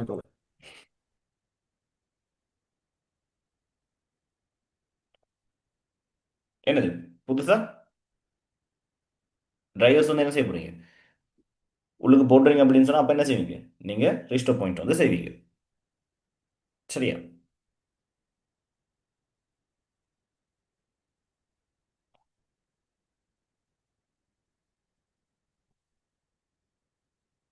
ஓகே, அது மட்டும் தானா? வேற எப்ப எல்லாம் நீங்க ரீஸ்டோர் பாயிண்ட் செய்வீங்க?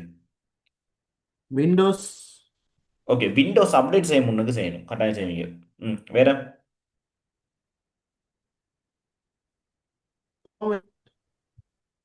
ம், ஃபார்மேட் பண்ண. ஃபார்மட் பண்ணக்குள்ள அதாவது சிஸ்டம்ல செட்டிங்ஸ் எதுவுமே மாத்துறீங்க அப்படின்னு சொன்னா அந்த டைம்ல செய்வீங்க. அந்த டைம்ல செய்வோம். ஓகே, வேற? எப்படி செய்யணும் உஸ்மான், கொஞ்சம் சொல்லிதாங்க பாப்போம், எனக்கு தான் தெரியாது.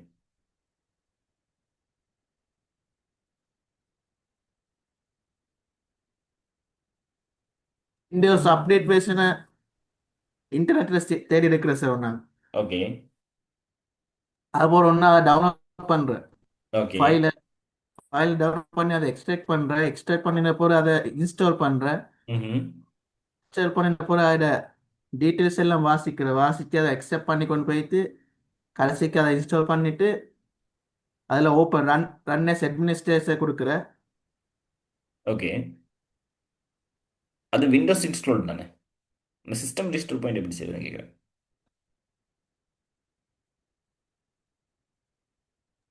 அதென்ன கொஞ்சம் தெரியாது சார் எனக்கு. நான் தேடிக்கொள்ளணும். அப்படியா? வேற யாரும்? விண்டோஸ் அப்டேட் பண்ண முன்னுக்கு இதை செய்யணும், அது ஓகே. பட் அது எப்படி செய்யுது? லெவன். சரி, ஓகே, கரெக்டாக தேடி எடுத்துட்டு வாங்க சரியா? கொஞ்சம் நான் இடத்துக்குலாம் தேடி எடுத்துன்னு சொல்றேன். சரி, அப்போ இதுக்கு பாருங்க, முறைமை மீள்நிலைப்படுத்தும் புள்ளி. சரி, அப்போ கணினியை வந்து முந்தைய நிலைக்கு நாம கொண்டு வரது இப்போ பொதுவாக வந்து டிரைவர்ஸ் வந்து நாம வந்து உள்ளுக்கு போட முன்னாடி நம்ம என்ன செய்யும்? நம்ம சிஸ்டம் ரீஸ்டோர் பாயிண்ட் வந்து கட்டாயம் செய்யும்.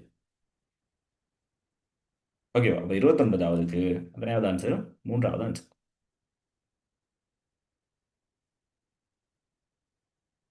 அடுத்து கணினிகள் தொடர்பாக நேட்டுலஸ் என்பது யாது? என்னது?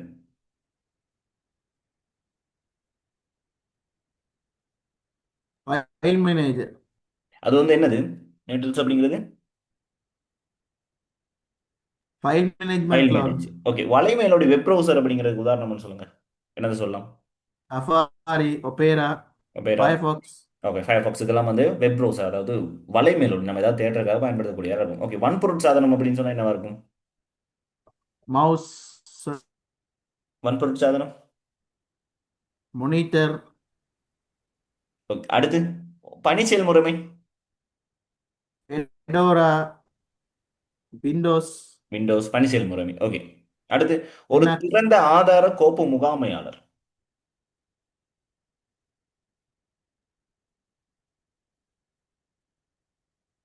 இதுதான் வந்து என்னது? இந்த நேட்டிவ்லெஸ் அப்படின்னு சொல்றது சரியா? அது வந்து ஒரு ஃபைல் மேனேஜரா இருக்கும்.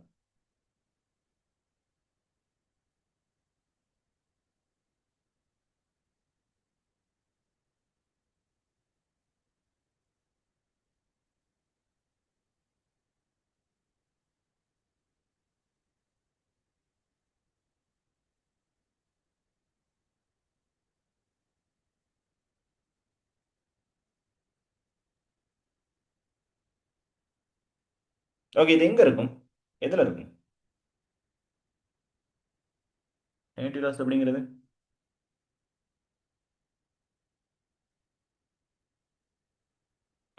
விண்டோஸ்ல இதுக்கு இதுக்கு ஈக்குவலா இருக்கிறது என்னது?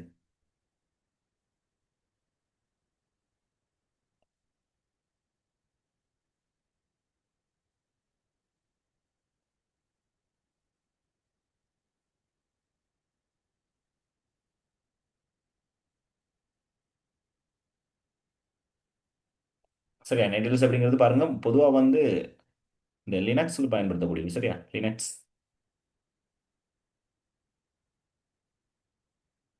சரி, லினக்ஸ்ல இருக்கக்கூடிய ஜீனோம் ஃபைல் மேனேஜர். விண்டோஸ்ல டபுள் கமாண்டர் இல்லையா? விண்டோஸ்ல வந்து ஃபைல் எக்ஸ்ப்ளோரர் அது மாதிரி தான், அதே மாதிரி தான் இருக்கும். இப்போ விண்டோஸ்ல நாம வந்து என்ன செய்வோம்? ஃபைல் எக்ஸ்ப்ளோரர் தான் பயன்படுத்துவோம். அதே மாதிரி அது ஃபைல் மேனேஜர் தான். விண்டோஸ்ல ஃபைல் எக்ஸ்ப்ளோரர் இருக்கும். இங்கே நேட்டிவ்லெஸ்ங்கிற மாதிரி சொல்றாங்க.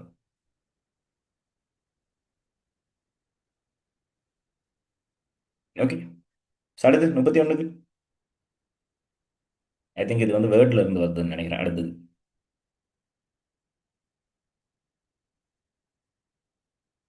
ஸ்டைல்ஸ்.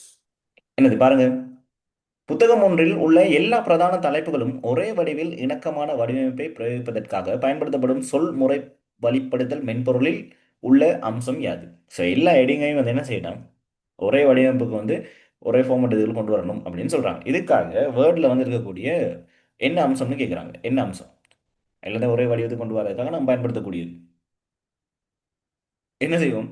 ஸ்டைல்ஸை பயன்படுத்த என்ன செய்வோம்? நாம் பயன்படுத்தும் ஒரே இதுக்கு கொண்டு வரும்.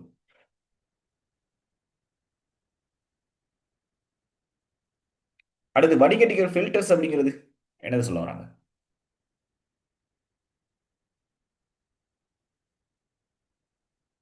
Filters, transitions, transitions, animations effects. Point. Okay, உங்களுக்கு தெரியும் அனிமேஷன் எஃபெக்ட்ஸ் உங்களுக்கு தெரியும். அடுத்து டெப்ஸ் அண்ட் புல்லட்ஸ், அதுகள் அந்த தத்தல்களும் இடைவெளியும் குறியீடுகள் இதுகள் போடுறது. டிரான்சிஷன் அப்படிங்கிறது ஒன்றை விட்டு ஒன்று மாறுறப்ப அந்த மாதிரி வர்றது. ஃபில்டர்ஸ்னு என்னது சொல்ல வராங்க? பாயிண்ட் இல்லையா? ஃபில்டர்ஸ் என்னது? ஓகே, பவர் பாயிண்ட் இதுகள் தான். Power point sorry.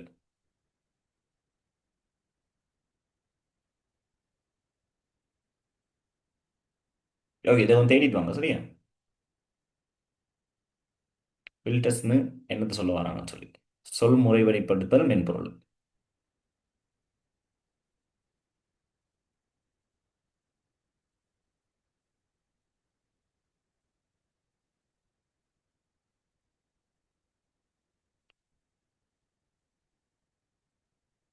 ஓகே, அடுத்து 32வது கான்செப்ட் போட்டு விடுங்க பார்ப்போம்.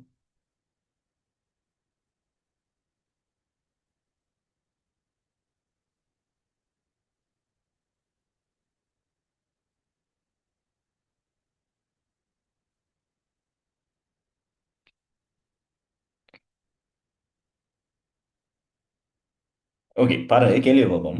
ஒரு ஆவணத்தின் தலைப்புகளையும் உபத்தலைப்புகளையும் ஒழுங்குபடுத்தி பட்டியற்படுத்தி கட்டமைப்பு செய்வதற்கு ஒரு சொல் முறை வழிப்படுத்தல் மென்பொருளின் பயன்படுத்தப்படும் கருவி யாது?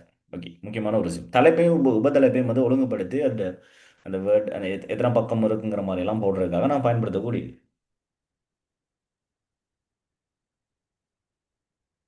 என்ன செய்வோம்?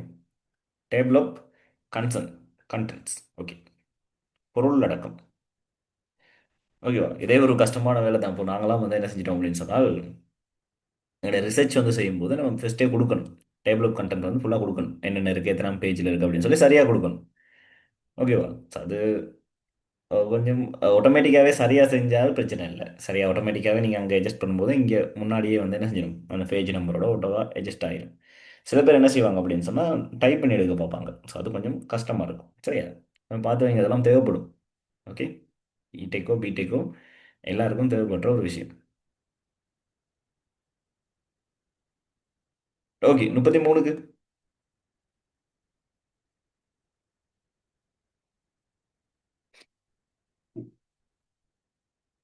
ஓகே, ஒரு பெருக்கல் அட்டவணை ஒன்று தராங்கன்னு நினைக்கிறேன்.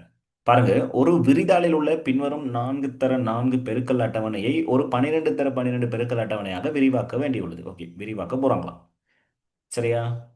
இதுல கொஞ்சம் கிளியரா இல்ல. சம்டைம் பேப்பர் எதுவும் கையில இருந்தா பாருங்க. ஓகே, பாருங்க, 12 தர 12 பெருக்கல் அட்டவணையை உருவாக்குவதற்கு அட்டவணையில் உள்ள எல்லா அடைப்புகளுக்கும் சூத்திரத்தை நகல் செய்வதற்கு. ஓகே, 12 தர 12 நீங்க என்ன செய்ய போறீங்களா? அட்டவணையை உருவாக்குறதுக்கு எல்லா அடைப்புகளுக்கும் வந்து என்ன செய்யணும்? நீங்க போடுற அந்த சமன்பாடு இருக்கு தானே, இப்போ இதை வந்து ஃபுல்லா நீங்க என்ன செய்யணுமா? காப்பி பண்ணி இழுத்துட்டு போகணுமா? சரி, நகல் செய்வதற்கு அல்லது இழுத்து செல்வதற்கு நிரப்பும் கைப்பிடியை ஃபில் ஹேண்டில் பயன்படுத்துவதன் மூலம் சுயமாக நிரப்பத்தக்க ஆட்டோஃபில் களம் B2 வில் தட்டச்சிடப்பட வேண்டிய சூத்திரமே அது. B2ல வந்து B2 இங்க நீங்க அடிக்க வேண்டிய சூத்திரம் என்னன்னு கேக்குறாங்க. எதனாவது ஆன்சர்?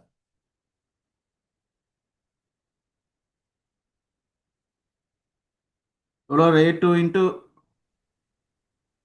B என்ன டொலர் 1. எப்படி அடிப்பீங்க?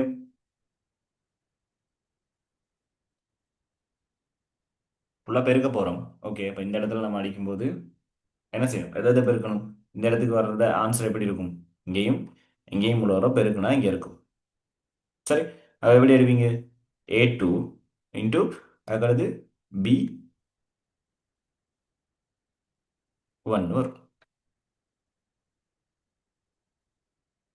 சரியா? இது வந்து கொஞ்சம் எக்ஸலை பற்றி தெரிஞ்சாலும் நல்லா. எக்ஸல் கட்டாயம் நீங்கள் படிச்சிருக்கணும். எக்ஸலில் நிறைய ஈக்குவேஷன்ஸ் இருக்குது. ஸோ அடுத்து வரதும் பாருங்கள், அடுத்தும் இப்படி தான்.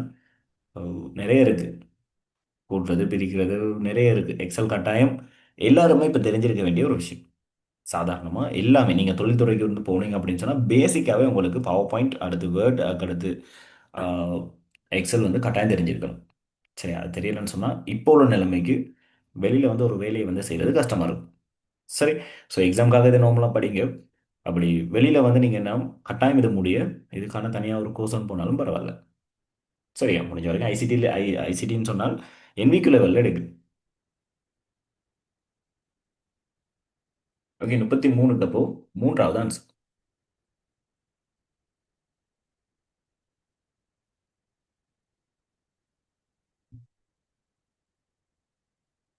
ஓகே, அடுத்து பாருங்க. ஒரு விரிதாளில் ஒரு வீச்சில் உள்ள குறித்த அளவை கட்டளையை பூர்த்தி செய்யும் களங்களின் எண்ணிக்கையை என்ன பயன்படுத்தப்படும் சார்பு? சரி, எவ்வளவு இருக்கு அப்படிங்கிறத எண்றதுக்காக நாம பயன்படுத்தக்கூடிய சார்பு என்னன்னு கேட்குறாங்க. Count if. கவுண்ட் இஃப்னு வரும். எத்தனையாவது? அஞ்சாவது ஆன்சர்.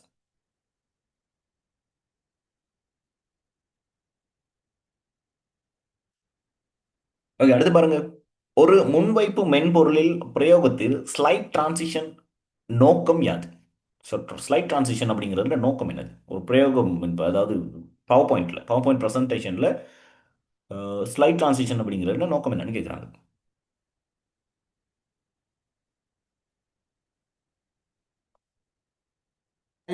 யூஸர் விரும்பின மாதிரி தயார் செஞ்சு போடு. யூசர் விரும்பின மாதிரி என்னத்தை தயார் செய்யணும்? இயக்கம் கொண்டு சேருது. ஓகே, அது இயக்கம் ஒன்று தான். எதுக்கும் எதுக்கும் இடையிலான இயக்கம் உஸ்மான்? டிரான்சிஷன் அப்படிங்கிறது. ஸ்லைடுக்கும் ஓகே, ஸ்லைடுக்கும் இடையே. ஸ்லைடுக்கும் ஸ்லைடுக்கும் இடையில அந்த ஸ்லைடு எப்படி வரணுங்கிறத நாம சொல்றது தான் என்னது? இந்த ஸ்லைட் டிரான்சிஷன் சொல்லுவோம். ஓகேவா? நீங்க ஒரு சாதாரணமா ஒரு ஃபோட்டோ ரெண்டு போட்டு வீடியோ ஒன்று எடிட் பண்றீங்க அப்படின்னு சொன்னால் எடிட்டர்ல பாருங்க, இந்த மாதிரி ஒன்று இருக்கும். இந்த அம்புக்குறி ஒன்று கிளிக் பண்ணீங்க அப்படின்னு சொன்னால் நிறைய வரும். அதை எப்படி டிரான்ஸ்லேஷன் ஏர்டென்ஸ் ஆகணும் அப்படின்னு சொல்லி. கிளிட்டர் அது மாதிரி தானே. விளங்குதா உஸ்மான்? என்னது? ஏர்டென்ஸ் கிளிட்டர் ஃப்ளை ஓவர். ஓ, இப்போ அதான் அந்த மாதிரி தான். இப்போ என்ன மாதிரி உங்களுக்கு விரும்பிய ஒரு டிசைனில் இல்லாட்டி ஒரு அனிமேஷன் இதில் வந்து என்ன செய்யலாம்? அது அது அடுத்த ஸ்லைட் வந்து வாரது சரி தானே அது. ஓகேவா? பாருங்க, ஆன்சர்ஸ் பார்ப்போம். படவில்லைகளை வேறொரு முன்வைப்புக்கு கொண்டு செல்லல் இல்லை. ஒரு தனி படவில்லையின் அசைவூட்டல்களை உருவாக்கலாம். ஒரு தனி படவில்லையில் அசைவூட்டல்கள் உருவாக்குறது இல்லை. அனிமேஷன்ஸ் வந்து என்ன செய்யும்? ஒரு ஒரு ஸ்லைட் ஒன்று இருக்குன்னு சொன்னால் அதுக்குள்ள நாம ஏதாவது ஒரு அனிமேஷன் ஏதாவது வாரதோ போறதோ இந்த மாதிரி செய்யறதா இருந்தால் நம்ம படவில்லையில் அசைவூட்டல் அனிமேஷன்ஸை போடலாம். ஓகே, அடுத்து முன்வைப்பின் ஒட்டுமொத்த தொனிப்பொருளை மாற்றுதல். அதாவது முன்வைப்பின் ஒட்டுமொத்த தொனிப்பொருள் அப்படிங்கிறது தீமை வந்து என்ன செய்யணும்? தீமை வந்து என்ன செய்யணும்? மாத்திரம் அப்படின்னு சொன்னால் இந்த தீம் வந்து எப்படி இருக்கும்? ஃபுல்லாகவே மாறும். ஓகேங்க சார், ஒரு ஃபுல் ஃபுல் செட்டப்பையும் மாற்றுறது. ஓகே, அடுத்து பாருங்க. ஒரு முன்வைப்பில் உள்ள படவில்லை ஒழுங்கமைப்புகளை மாற்றுது. ஒரு முன்வைப்பில் உள்ள படவில்லை ஒழுங்கமைப்புகளை மாற்றுதல் இல்லை. சரி, முன்வைப்பில் இருக்கக்கூடிய ஸ்லைட்ஸ் எப்படி ஓர்டர்ஸாக இருக்கணும் அப்படிங்கிறத மாத்துறது இல்லை. ஓகே, அடுத்தது பாருங்க, அஞ்சாவது ஆன்சர். ஒரு முன்வைப்பின் போது படவில்லைகளுக்கிடையே உள்ள இயக்கத்தை விரும்பியவாறு தயார் செய்யுது. அதான் ஒரு முன்வைப்புல ஒரு ப்ரெசன்டேஷன்ல என்ன செய்யும், படவில்லைகள் ஸ்லைட்ஸுக்கு இடையில இருக்கக்கூடிய அந்த இயக்கத்தை வந்து தயார் செய்யறது தான், அது எப்படி மாறணுங்கிறது விரும்பியவாறு தயார் செய்யறது தான் என்னது இந்த ஸ்லைட் டிரான்சிஷன் அப்படின்னு சொல்லுவோம். எத்தனாவது ஆன்சர்? அஞ்சாவது ஆன்சர்.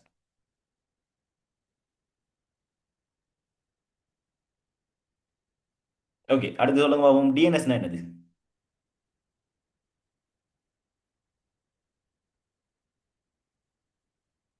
டொமைன் நேம் ஐபி அட்ரஸை மாத்துறதும் ஐபி அட்ரஸை டொமைன் நேம் மாத்து. ஓகே. ஓகே, கேள்வி பார்த்துருவோம் பாருங்க. 36வது.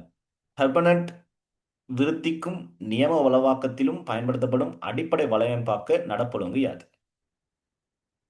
டிசிபி அல்லது ஐபி புரோட்டோகால்ஸ். ஓகே, மேலே வெஸ்ட் எனக்கு ஹெர்பனட்னா என்னன்னு சொல்லுங்க.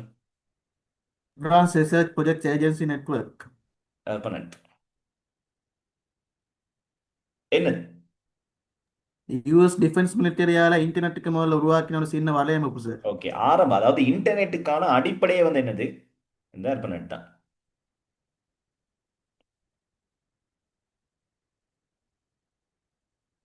சரி, அதாவது இப்போ நம்ம பயன்படுத்தக்கூடிய எல்லா வகையான தொழில்நுட்பங்களும், சரி இப்போ நீங்கள் ஐபி அட்ரஸ் இதுகள் பயன்படுத்துறீங்க, இப்போ இன்டர்நெட்டை நம்ம பயன்படுத்துகிறோம், ஸோ இமெயில், இது எல்லாத்துக்குமே ஆன அடித்தளத்தை வந்து உருவாக்குனது வந்து இந்த ஹெர்பனட் தான். சரியா? அப்போ டிஎன்எஸ் அப்படிங்கிற மீனிங் என்னது, விரிவாக்கம் சொல்லுங்க பார்ப்போம் Usman. Domain name server. Domain name சிஸ்டமா சேவரா?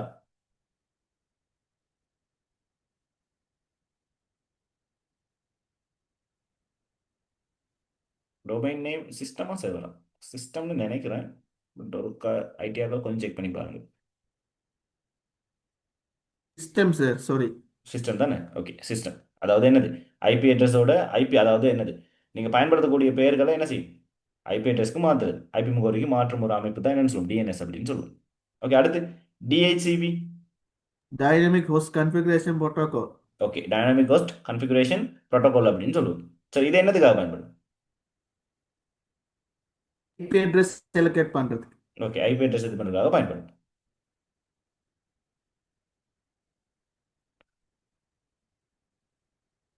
அடுத்து SMTP. Simple mail transfer protocol. Okay, simple mail transfer protocol, இது என்னதுக்காக பயன்படும்? மெயில் எக்ஸ்டெண்ட் பண்ண சார். ஓகே, மெயில்ஸை நம்ம வந்து அனுப்புறதுக்காக நம்ம என்ன செய்வோம், இது அதாவது ஒரு இமெயிலை ஒரு சர்வர்லேருந்து இன்னொரு சர்வருக்கு அனுப்புறதுக்காக இது பயன்படும். ஓகே, அடுத்து HTTP. Hypertext transfer protocol. Okay, hypertext transfer protocol என்னதுக்காக பயன்படும்? செக்யூரிட்டி வழங்கல் சார் அந்த ஓகே, இது வந்து வெப்சைட். செக்யூரிட்டி வழங்கும். வேற இது இல்லைன்னு சொல்ல நம்ம என்ன செய்ய முடியாது, இணையதளத்தை வந்து பாவிக்க முடியாது. சரி, அடுத்து TCP அல்லது IP. டிரான்ஸ்மிஷன் கண்ட்ரோல் புரோட்டோகால் அல்லது internet protocol. Okay, transmission control protocol அல்லது இன்டர்நெட் புரோட்டோகால் அப்படின்னு சொல்லுவோம். Answer sir. ஓகே, இதுதான் என்னவா இருக்கும் ஆன்சர் சார், இதுதான் ஆன்சர். அடிப்படை வலையமைப்பாக நடப்பலும். ஓகே, இவங்க ரெண்டு பேரும் இல்லைன்னு நமக்கு என்ன நடக்கும்?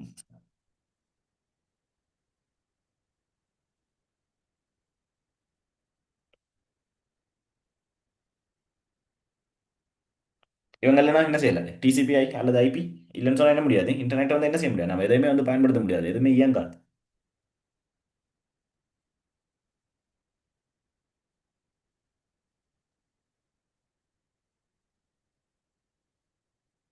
சரி, அப்ப பாருங்க, அர்பனெட் அப்படிங்கிறது நியமனத்தின் பயன்படும் அடிப்படை வலையமைப்பாக நடப்பலுங்க வந்து என்னது, இந்த TCP அல்லது IP அப்படின்னு சொல்லுவோம். இந்த அர்பனெட் அப்படிங்கிறது என்ன விஷயம், இது வந்து அமெரிக்காவில் வந்து உருவாக்கின முதலாவது இணைய பிணை அப்படின்னு சொல்லுவோம். முதலாவது இணையம் மாதிரி உள்ள ஒரு அடித்தள அமைப்பு. சரியா? இது வந்து பாத்தீங்க அப்படின்னு சொன்னால் போர் காலகட்டங்கள்ல, அதாவது இரண்டாம் உலக போர் நடந்துச்சு அந்த மாதிரி டைம்ல தகவல்களை பாதுகாப்பா அனுப்புறதுக்காக இதை வந்து ஃபர்ஸ்ட் கண்டுபிடிச்சாங்க. சரி, இதுதான் வந்து என்னது, இப்போ நம்ம பயன்படுத்தக்கூடிய தொழில்நுட்பம் அல்லது இன்டர்நெட்டோட அடித்தளம் வந்து இந்த அர்பனெட் தான். ஓகே, தேவைப்பட்டா நோட் பண்ணி வச்சுக்கோங்க, இல்லைன்னா ஞாபகம் வச்சுக்கோங்க. ஓகே, அடுத்து 37. ஒரு மின்னஞ்சல் முகவரியின் வளமையான வடிவமைப்பு எப்படி இருக்கும்? ஒரு மின்னஞ்சல் முகவரி எப்படி இருக்கும்? User name at domain name. Okay, user name at domain நேமா இருக்கும். ஸோ இதில் பாருங்க டொமைன் முதலாவது ஆன்சர் பாருங்க. டொமைன் அல்லது யூசர் நேம்னு இருக்கு.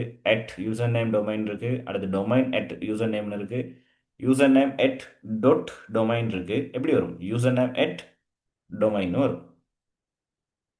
ஓகே, 37வது. எத்தனையாவது ஆன்சர்? நாலாவது ஆன்சர். ஐடி செக்ஷன் கொஞ்சம். ஓகே, பொதுவாக பிடெக்காக்கள் யார் இருக்கீங்க? இல்லை பிடெக்காக்கள் இல்லாட்டி ஐடி எடுக்காமல் இருக்காக்கள் யார்? ரைசன் பண்ணுங்க போகும்.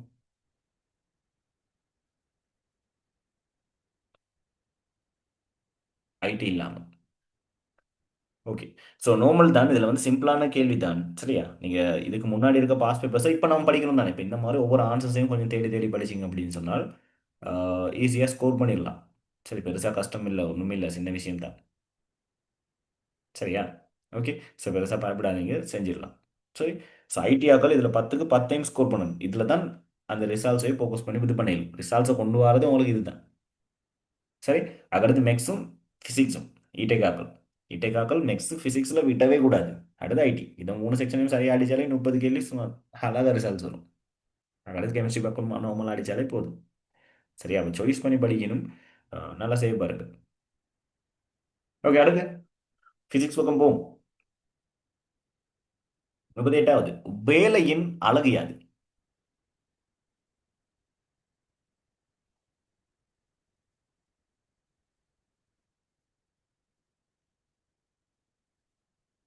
எதனாவது ஆன்சர்?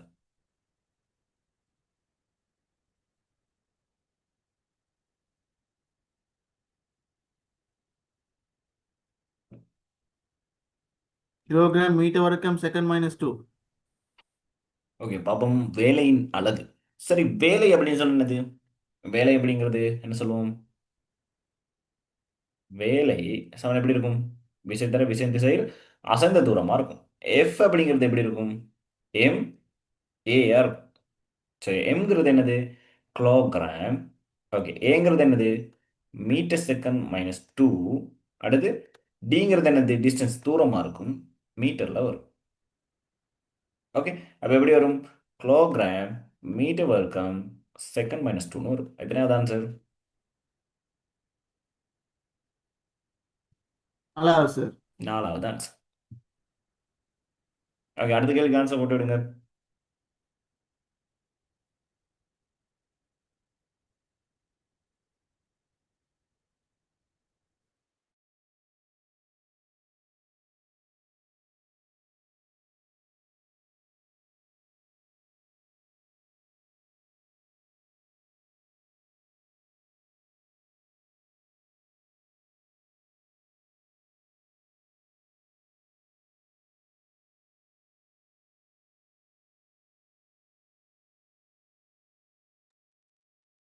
அடுத்து எப்படி இருக்கும் பாருங்க. அடுத்த கேள்வி.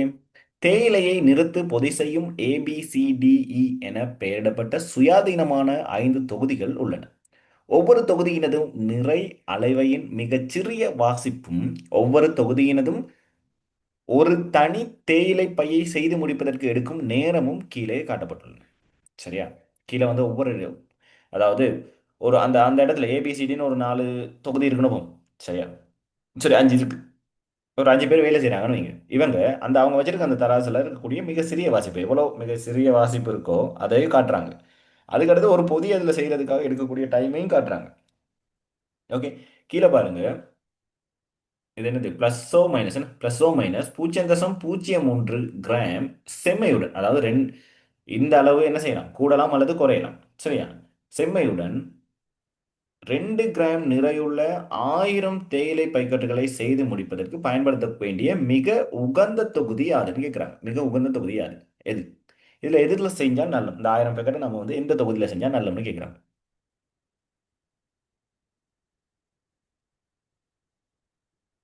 ஓகே, இதுலயே வந்து மிக சிறிய வாசிப்பு எது? எதுல இருக்கு?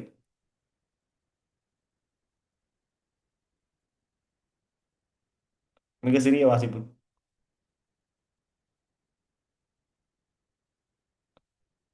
தசம் இதுல சைஃபர். என்னது பாருங்க. இந்த பி தொகுதியை பாருங்க. பி தொகுதியில பாருங்க, இதுல உள்ளதுலே பாருங்க. இதுல வந்து வாசிக்கக்கூடிய மிக சிறிய வாசிப்பு எவ்வளோ? 0.005. அப்போ இதுல வந்து என்ன செய்யலாது? 0.004ங்கிற ஒரு ரீடிங் எடுக்கலுமா? என்ன செய்யலாம்? இவ்வளோ எரர் வரலாம். இவ்வளோ எரர் வரலாம் தானே, கூடலாம் அல்லது குறையலாம். அதுல பாருங்க, இதுல எல்லாரையும் விட மிக சிறிய வாசிப்பு வச்சிருக்கவர் யாரு? பி வச்சிருக்காரு. அப்போ பில நீங்க வந்து என்ன செய்யலாம்? மிக செம்மையா வந்து, அதாவது இதுல வாசிக்கக்கூடிய மிக சிறிய பெருமதி இது தானே. இப்போ இந்த அளவுக்கு வாசிக்கலாம். அப்ப என்ன செய்யாது? எரர் வந்து என்ன செய்யும்? மேக்ஸிமம் குறையும். மேக்ஸிமம் நம்ம என்ன செய்ய மாட்டோம், கூடவோ குறையவோ என்ன செய்ய மாட்டோம், போட மாட்டோம். அடுத்து டைமையும் பாருங்க, டைமையும் ஒருக்க பாருங்க. 0.5 செகண்ட் தான் எடுக்குது. மற்றது பாருங்க, இங்கே 1 செகண்ட், இங்கேயும் 1 செகண்ட், இங்கேயும் உண்டு, இங்கே ஒன்று, இங்கே 0.1 இங்கே 0.1 இருந்தாலும் இங்கே வாசிக்கக்கூடிய பெருமதி வந்து பாருங்க கூடுதலா இருக்கு. விளங்கிச்சா? அப்போ இவரால் என்ன செய்ய முடியாது, எரர் வந்து இவரில் கூட இருக்கலாம். இவரால் நம்ம என்ன செய்யலாம், தேயிலை இருக்கும்போது அதோட அளவு வந்து என்ன செய்யலாம், கூட போட்டுடலாம். ஆனா இங்க வந்து பாருங்க, இந்த சின்ன வாசிப்பை வாசிக்க இயலும் அப்படிங்கிறனால இவர் தான் என்னது, இதுக்கு பொருத்தமானவரா இருப்பார். 1000 பேக்கெட்டுகளை உற்பத்தி செய்யறதுக்கு பி பொருத்தமானவரா இருப்பார். ஓகேவா?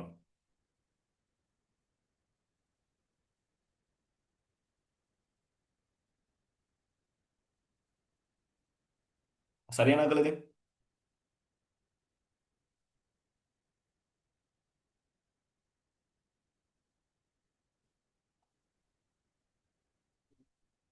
ஓகே, அடுத்த கேள்வி பாருங்க. 40வது கேள்வி ஆன்சர் போட்டுடுங்க போகும்.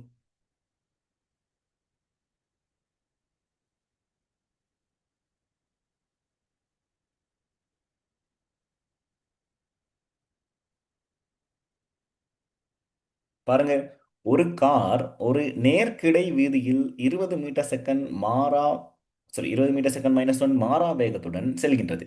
அது தடுப்புகளை பிரயோகித்த பின்னர் ஒரு மாறா அமர்மூடுகளின் கீழ் 100 மீட்டர் தூரம் சென்று அதன் வேகத்தை 10 மீட்டர் செகண்ட் -1 குறைக்கும்.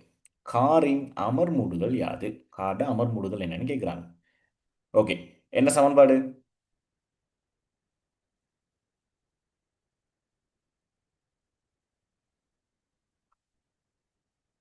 இயக்க சமன்பாடுகள் சொல்லுங்க பார்ப்போம். ரக்ஷிதா, இயக்க சமன்பாடுகள் மூணையும் சொல்லுங்க.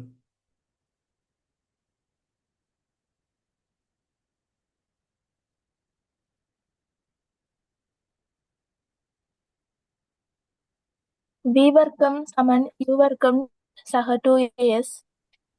ஓகே, பாப்போம். இப்போ வி வர்க்கம், ஓகே, வி வர்க்கம் சமன் யூ வர்க்கம், ஓகே, 2as. ஓகே, அடுத்து V சமன் U சக AT. வி சமன் யூ சக 80. ஓகே, அடுத்து S சமன் half AT. Okay, S S சமன் சமன் UT யூடி சக half AT வர்க்கம். ஆஃப் 80 வர்க்கம். சரி, இப்போ இந்த கேள்விக்கு வருவோம். என்னென்ன இருக்கு? ஆரம்ப வேகம் ஒன்று இருக்கு. ஓகே, அதுக்கடுத்து இறுதி வேகம் ஒன்று இருக்கு. ஓகே, அதுக்கடுத்து சென்ற தூரம் இருக்கு. என்ன சமன்பாடு இதுல பொருத்தமானதா இருக்கும்? வி வர்க்கம் சமன் யூ வர்க்கம் பிளஸ் 2as என்ன இருக்கும்? பொருத்தமான சமன்பாடா இருக்கும். சரி, அப்ப பார்ப்போம். வி வர்க்கம் நமக்கு என்னன்னு தெரியும்? வி எவ்வளவு சொல்லியிருக்காங்க? ஆரம்ப வேகம் 20 வர்க்கம். இறுதி வேகம் எவ்வளவுல போகுது? 10 வர்க்கம் பிளஸ் 2. ஏ தான் கேள்வி, அமர்முடுகளா ஆறுமுடுகளா அது பிரச்சனை இல்லை. ஓகே, எஸ் எவ்வளவு தூரம் பயணிச்சிருக்காரு? 100 மீட்டர் பயணிச்சிருக்காரு. ஓகே, அப்போ இங்க பாருங்க, 400, இங்க 100, இங்க 200 ஏன்னு வரும். அப்போ இவரை இங்க கொண்டு வாங்க. சரி, அவரை இங்க கொண்டு வாங்க. அப்போ 400 -100, ஸோ இங்க இருக்க 200 இங்க எடுத்துட்டு வந்தீங்க அப்படின்னு சொன்னா 200 சமன் ஏ. அப்போ ஏ சமன் உங்களுக்கு எப்படி வரும்? 1.5ன்னு வரும்.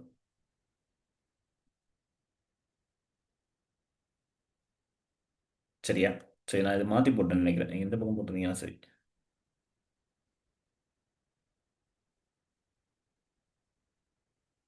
அதாவது ஆரம்ப வேகம் தான் 20, 20னுடைய வர்க்கம்.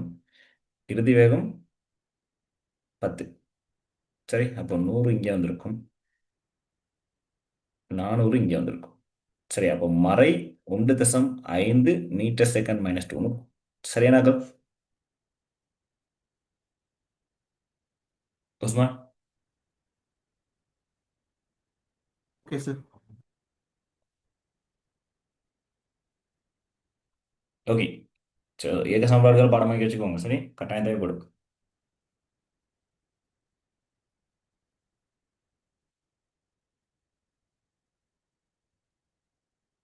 ஓகே, அடுத்து பாருங்க 41வது கேள்வி.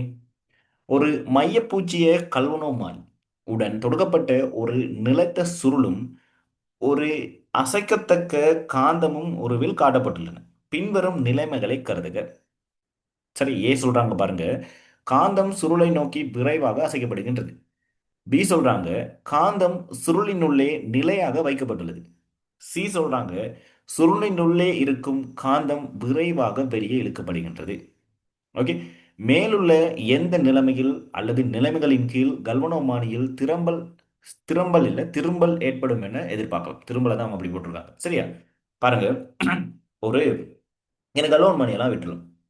சரி, ஒரு இடத்துல மின்னியக்க விசை அல்லது மின்னோட்டம் ஒன்று தூண்டப்படுறதுக்கு பிரதான அடிப்படை காரணம் என்னவா இருக்கும்?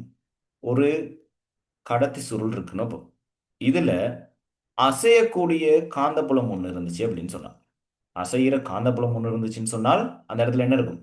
மின்னோட்டம் தூண்டப்படும். சரி, அந்த இடத்துல என்ன இருக்கும்? மின்னோட்டம் தூண்டப்படும். சரி, அல்லது ஓகே, இப்போ நிலையான காந்தப்புலத்துல என்னவா இருக்கு? நிலையான காந்தப்புலம் இருக்கு. நிலையான காந்தப்புலத்துல கடத்திய அசைச்சாலும் கடத்திய அசைச்சாலும் என்ன நடக்கும்? மின்னோட்டம் தூண்டப்படும். இது ரெண்டும் தான் பேசிக்கான விஷயம். மின் உருவாகிறதுக்கான அடிப்படையான விடயங்கள் இது ரெண்டு தான். ஒன்று என்னவா இருக்கும்? கடத்தி சும்மா இருக்கும், காந்தம் அசையும். அல்லது காந்தம் இருக்கும், கடத்தி அசையும். சரியா? இந்த ரெண்டு சந்தர்ப்பத்துல தான் என்னத்திற்கு வரலாம்? மின் உருவாகலாம். ஓகே, அப்போ பாருங்க, மேல எந்த நிலைமைகளின் கீழ் கல்வனோமானியில் திரும்பல் ஏற்படும் அப்படின்னு சொல்றாங்க. அப்போ இது ரெண்டு சந்தர்ப்பங்கள் எங்க நடக்குது பாருங்க. காந்தம் சுருளை நோக்கி விரைவாக அசைக்கப்படுகின்றது. இங்க என்ன செய்யும்? மின் உருவாகும். அடுத்து, காந்தம் சுருளின் உள்ளே நிலையாக வைக்கப்பட்டுள்ளது. நிலையா வச்சிருந்தால் என்ன உருவாகாது? மின்னோட்டம் ஒண்ணு அந்த இடத்துல உருவாகாது. அதுக்கான சந்தர்ப்பம் இல்லை.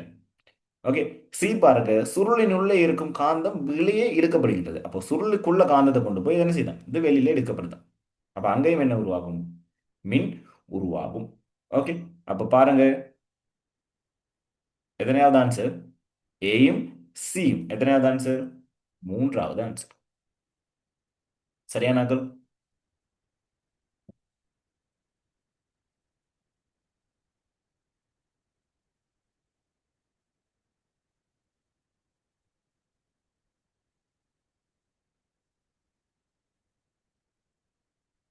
ஓகே, விளங்கிச்சா? ஓகே தானே?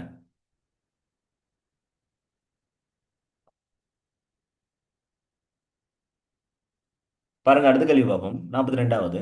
முடிஞ்ச ஆன்சர்ஸ் போட்டு விடுங்க.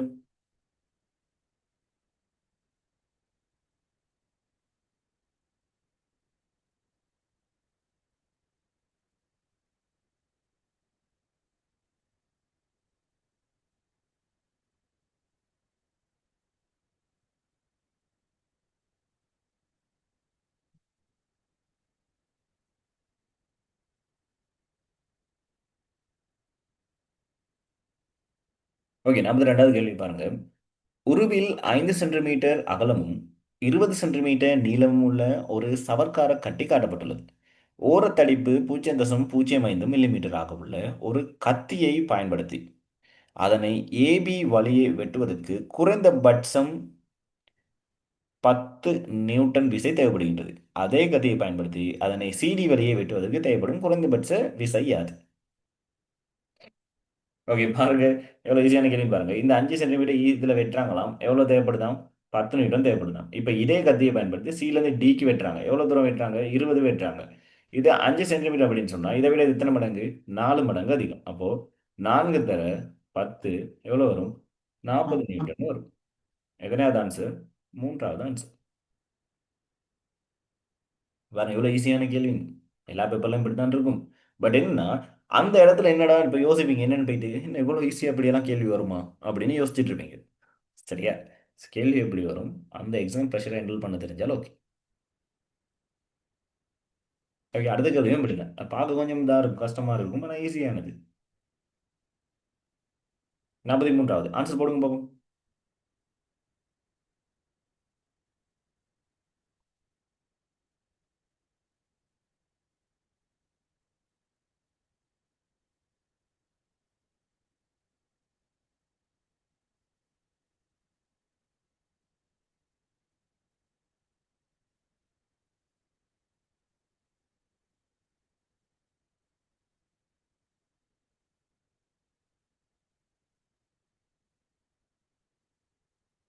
ஓகே, 43வது கேள்வி பாருங்க. 10 பாகை சி வெப்பநிலையில் கெசலின் கெசலீனின் அடர்த்தி 0.72 கிலோகிராம் லீட்டர் -1. 0.72 kilogram litre -1. சரியா ஆகும். கெசலீனின் கனவளவு விரிவு குணகம் 9.6 தர 10⁻⁴ செல்சியஸ்ன்னு சொல்றாங்க. சரி, 30 பாகை சியில் இருக்கும் ஒரு பம்பியிலிருந்து 40 லிட்டர் கெசலீனை வாங்குகையில், சரியா வழங்குகையில் சொல்றாங்க. சரி, அதே பம்பிலிருந்து 10 பாகை சியில் அதே கனவளவு உள்ள கெசலீனை வாங்குதல் தொடர்பாக எவ்வளவு திணிவு இழக்கப்படும்? சரியா, இப்போ 40 லிட்டர் என்ன இருக்கான், கெசலீன் இருக்கான், 40 லிட்டர். ஓகேவா, இதை 10 பாகை சீலையும் அனுப்புறாங்க, இதை 40 லிட்டர் 30 பாகை சீல இருக்கக்கூடிய ஒரு பம்பில இருந்தும் அனுப்புறாங்க. ஓகே, இப்போ கனவளவு என்ன செய்யப்படும், என்ன நடக்கும்னு கேட்குறாங்க. சரியா, அப்போ பாருங்க, நாம என்ன செய்யணும் இங்க, ஏன்னா அவங்க கனவளவு விரிவு குணகம் கொடுத்துருக்காங்க, கேமா கொடுத்துருக்காங்க எவ்வளோ, 9. பாருங்க என்ன சொல்றாங்க, 9.6 தர 10⁻⁴. ஓகே, 9.6 தர 10⁻⁴ சொல்றாங்க. ஓகே, கேமா தந்திருக்காரு. ஓகே, நான் கனவுல வந்து பாருங்க அடர்த்தி தந்திருக்காங்க 0.72. 0.72 கிலோகிராம் என்னதுக்கு, 1 லிட்டர் -1. 1 லிட்டர்ல இவ்வளவு திணிவு இருக்காம். இது எப்போ, 10 பாகை செய்யல. இப்போ என்ன செய்ய போகுது, 30 பாகை செய்ய போகுது. இப்போ கண்டுபிடிச்சேன்னு சொன்னா சரி. சரி, நாம 1 லிட்டருக்கே பார்ப்போம். 1 லிட்டர் என்ன செய்ய போதும், மாற போகுதுன்னு பார்ப்போம். அப்போ பாருங்க, இறுதி கனவுளவு தான் நமக்கு தேவைப்படும். இப்போ இறுதி கனவுளவு எடுப்போம். சரி, அப்போ V2ன்னு எடுப்போம். என்ன வரும், V1 பிளஸ் என்ன வரும், V1 1 பிளஸ் கேமா டீட்டான்னு வரும். சரி, அப்போ பாருங்க இங்க இறுதி ஒன்னே எடுப்போம். சரியா, 1 லிட்டருக்கு எடுப்போம். சரி, 1 கேமா எவ்வளோ, 9.6 தர 10⁻⁴. வெப்பநிலை மாற்றம் 10ல இருந்து 30க்கு போகுது, அப்போ 20. சரி, அப்போ 1 பிளஸ் இங்கேருந்து பெருக்குங்க, இங்கே குறைக்கலாம். ஓகே, குறைச்சிங்க அப்படின்னு சொன்னால் 9.6ன்னு சொன்னால் 19.2. 19.2 தர 10⁻3. சரியா,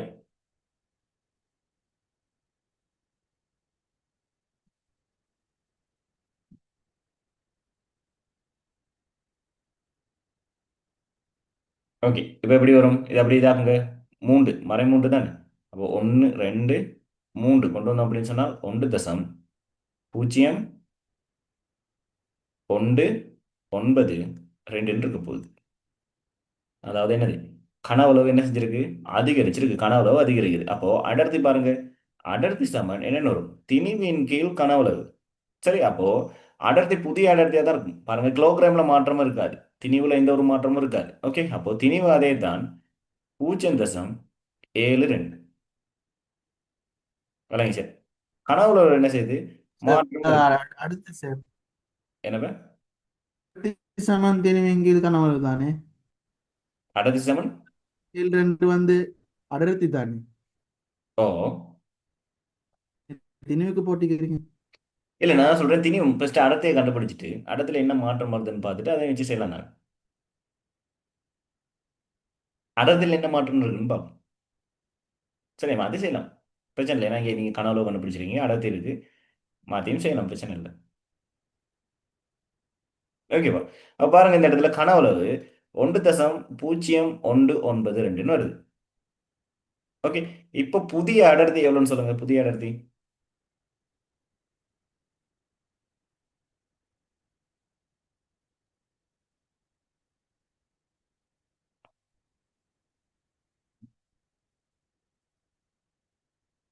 இந்த 7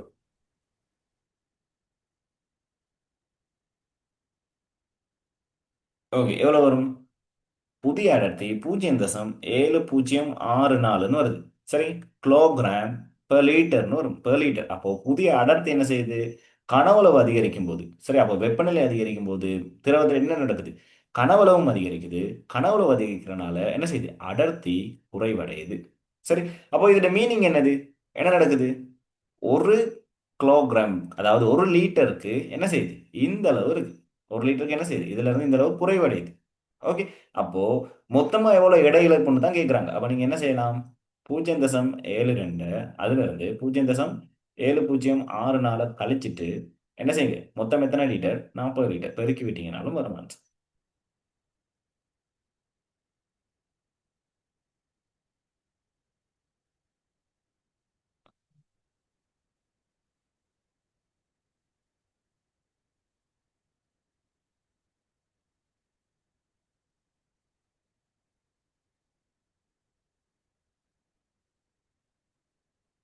எவ்வளவு வரும்?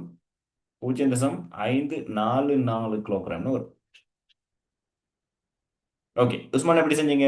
அடர்த்தி சமன் திணிவின்கள் கனவளவுக்கு நீங்க என்ன செய்வீங்க? என்ன கேள்வி நமக்கு? திணிவு தான் கேள்விங்கிறப்ப நேரடியாக போட்டு பெருக்கி விட்டீங்களா? ஓ சார், அப்படி செஞ்சீங்க.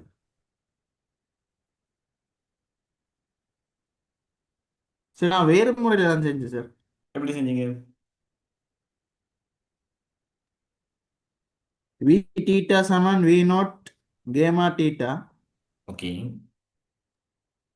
அடர்த்தி சமன் திணிவின் கனவளவு அடர்த்தி தந்திருக்காங்க 0.72. ம்.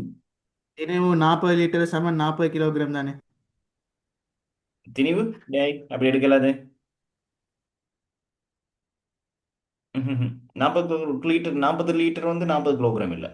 ஒரு லிட்டர் 1 லிட்டர் 0.72 தான் அந்த அடர்த்தியோட மீடிங். அடர்த்தி என்ன விஷயம் அப்படின்னு சொன்னா 1 லிட்டர் இவ்வளவு திணிவுன்னு அர்த்தம். இப்படிதான் இப்படி செஞ்சிருந்தா தான் சரி சரியா வந்துடும். Okay sir, okay. இப்படிதான் செய்யணும் நீங்க. ஃபர்ஸ்ட் திணிவு கண்டுட்டு ரெண்டுக்கும் வச்சு கழிக்கலாம் தானே சார்?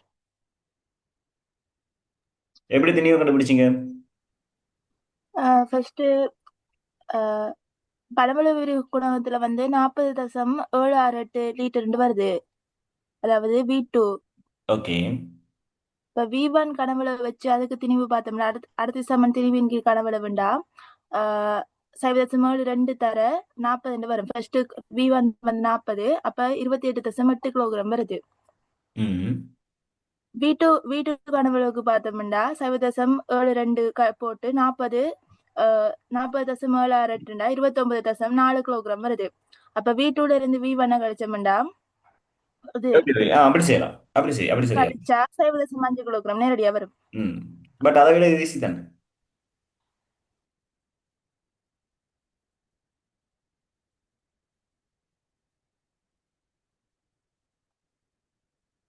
ஓகே. உங்களுக்கு எப்படி ஈஸியாக அப்படி ட்ரை பண்ணுங்க. பட் இது கொஞ்சம் ஈஸி. ஏன்னு சொன்னா 1 லிட்டருக்கா நமக்கு என்ன தேவை? 1 லிட்டருக்கு தான் சொல்லியிருக்காங்க. அப்போ 1 லிட்டருக்கு தான் கனவுளவு விரிவுகுணமும் தந்திருக்காங்க. அப்போ 1 லிட்டர் எவ்வளவு கனவுளவுல மாற்றம் ஏற்படுதுன்னு பார்த்துட்டு ஓகே.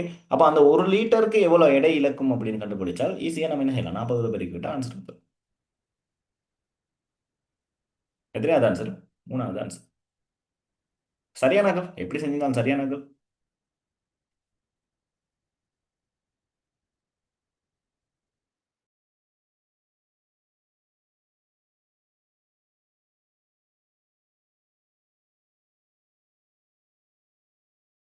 ஓகே. போன கிளாஸ்ல யாரோ இதுல டவுட் கேட்ட மாதிரி இருந்துச்சு. யாரு?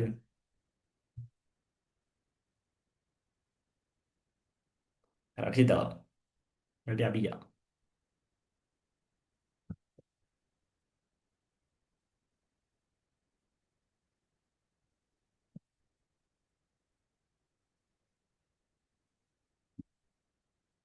ஓகே. பாப்போம் பாருங்க.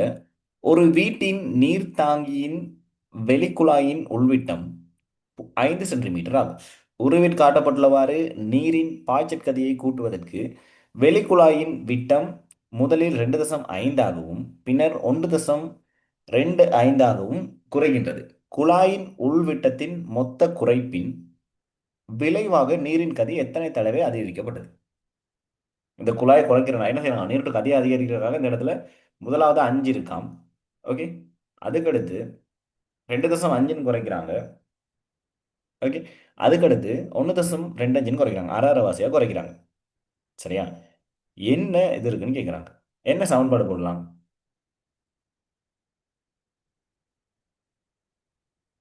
என்ன சமன்பாடு இதுக்கு? உஸ்மான் எதை வச்சு கண்டுபிடிக்கணும் இது?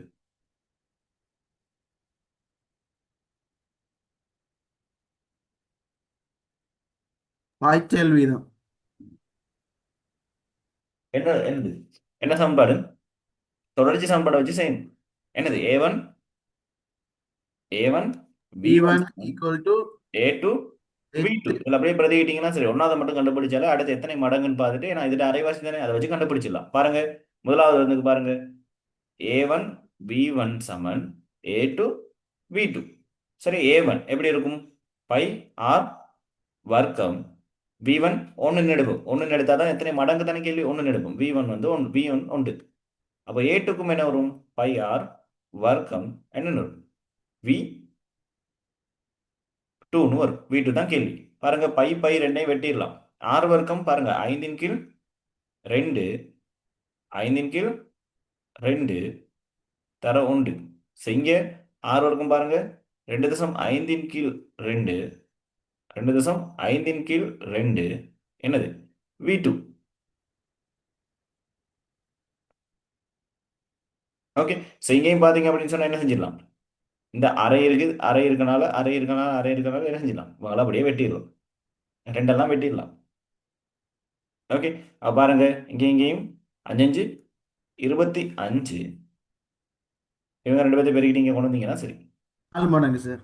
எத்தனை மடங்கு? 4 மடங்கு. 4 மடங்கு அதிகரிக்கும். ஓகே, அப்போ V2 எப்படி இருக்கும்? 4 மடங்கா இருக்கும். ஓகே, அப்ப பாருங்க, ஒன்னுல இருந்து ஒன்னுட என்னது 4 மடங்கு அதிகரிச்சு அப்படின்னு சொன்னால் அப்போ இங்கேயும் என்ன செய்யும்? 4 மடங்கா இருக்கும். இங்கேயும் 4 மடங்கா இருக்கும். அப்போ எவ்வளவு மொத்தமா எத்தனை மடங்கு? மொத்தமா 16. எவ்வளவு இருக்கும்? 16% அதிகரிக்கும். முதலாவது இருந்ததுல இருந்து 16% என்ன செய்யும்? அதிகரிக்கும். சார் இப்படியும் கண்டுபிடிக்கலாம் தானே? என்னப்ப சொல்லுங்க. 5 சென்டிமீட்டரை 1.2 5 சென்டிமீட்டரால் பிரிஞ்சா அது தானே விட்டம் குறையுது. ஓகே, 2ன்னு வரும். இல்ல சார், 5 சென்டிமீட்டரை 1.2 5 சென்டிமீட்டரால பிரிச்சா 4ன்னு வரும். அப்ப 4 மடங்கால பெருக்கினா சரி தானே சார்? வேகம்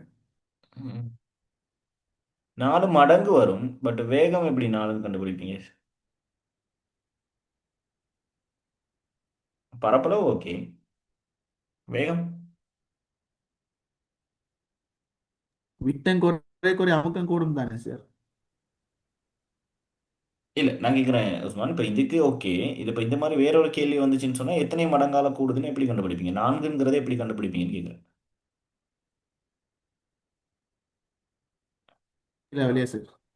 ஓ இல்ல, வேற இப்போ இதே வந்து இப்போ இது வந்து இப்போ இதோட சரி மடங்கா இருக்கனால பிரச்சனை இல்லை. இப்போ இதே கேள்வி மாறுனுச்சுன்னு சொன்னா, பெருமதி மாறுனுச்சுன்னு சொன்னா கஷ்டமே. A1 V1 தான் சரியா இருக்கும் அதுக்கு. சரி, A1 V1க்கு போகிறது தான் நல்லா. என்ன சொன்னா இப்போ எஸ் சம்டைம் வந்து இப்போ மடங்குகள் இருக்கனால பிரச்சனை இல்லை. பட் இதே ஆன்சர் கொஞ்சம் மாற்றி விட்டாங்கன்னு சொன்னா பிரச்சனை ஆகும் தானே. Okay sir. ஓகே. ஓகே, அடுத்து 45ஆவதுக்கு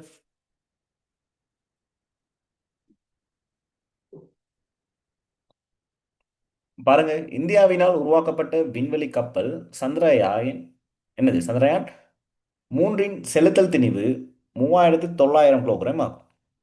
சந்திரயான் 3 புவியின் மேற்பரப்பிலிருந்து 100 கிலோமீட்டர் நிலைக்குத்து உயரத்தை அடைவதற்கு அதற்கு தேவைப்படும் குறைந்தபட்ச சக்தி அது. 100 கிலோமீட்டர் மேலே போகணும். 100 கிலோமீட்டர் மேலே போகும். எம்ஜிஹெச். எம்ஜிஹெச் போடுங்க. எம் எவ்வளோ?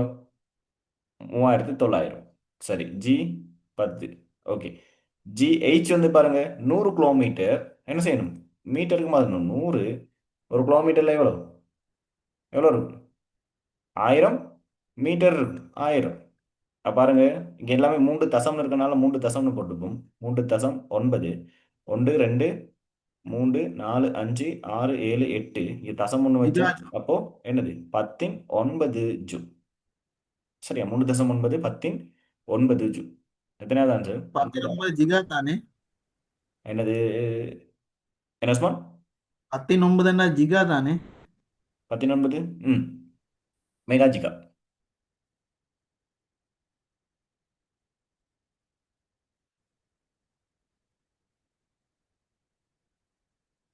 ஓகே, அடுத்த கேள்வியிலையும் ஏதோ ஐ திங்க் தரவு எதுவும் போதலையா? ம், அடுத்த கேள்வியும் ஓப்பன் கொடுத்துருக்காங்க. அடுத்த 2 கேள்வியும் ஓப்பன் கொடுத்துருக்காங்க. 46 47.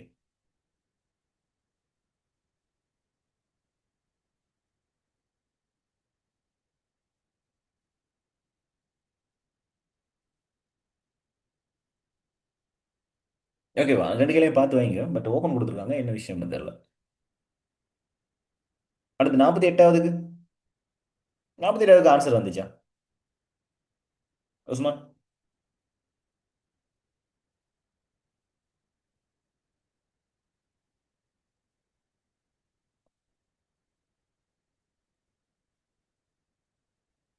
சார் வந்துச்சு. எவ்வளோ வந்துச்சு? 100 மீட்டர் செகண்ட் -1. எப்படி வந்துச்சு உஸ்மான்? கொஞ்சம் சொல்லுங்க பாப்போம். half mgh சமன் half mv வர்க்கம். ஆஃப் எம்ஜி அதாவது இயக்க சக்தி இதுக்கு சமன்படுத்துனீங்களா? ஓ சார். இங்கே இயக்க சக்தியை ஆஃப் எம் வி வர்க்கம், இங்கே எம்ஜிஹெச்க்கு. ஓகேவா?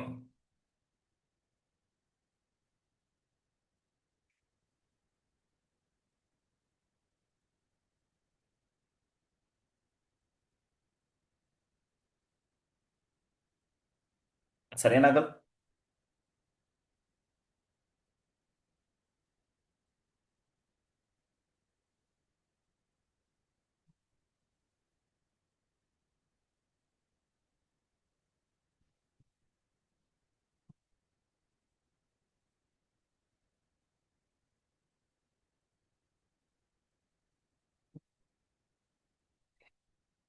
ஓகே, இந்த கேள்வி ஒரு நோட்டன் போட்டு வைங்க. ஏன்னு சொன்னால் இப்போ இந்த இயக்கவியலை வச்சு இப்படி செய்யலாம். பட் என்னத்தா இருந்தாலும் இது பாருங்க, ஒரு நிலைக்குத்து வட்ட இயக்கம் இல்லைங்க சார். நிலைக்குத்து இயக்கம் அப்படிங்கும்போது வந்து ஊசல் அந்த குண்டு இதெல்லாம் படிச்சிருப்பீங்க தெரியுமா? சரி, அந்த இடத்துல இது கொஞ்சம் வித்தியாசப்படுது ஆன்சர். சரி, ரெண்டுக்கும் ஆன்சர் ஒரே மாதிரி வர மாட்டேங்குது. ஓகேவா? அதனால இதை கொஞ்சம் நோட் பண்ணி வைங்க. நான் முடிஞ்சால் இதை கொஞ்சம் இன்னும் கொஞ்சம் தேடி எடுத்துட்டு அதை ஒரு கிளியர் பண்ணி விட்டுரு. வேற யாரும் வேற எப்படி மெத்தட் செஞ்சவங்க?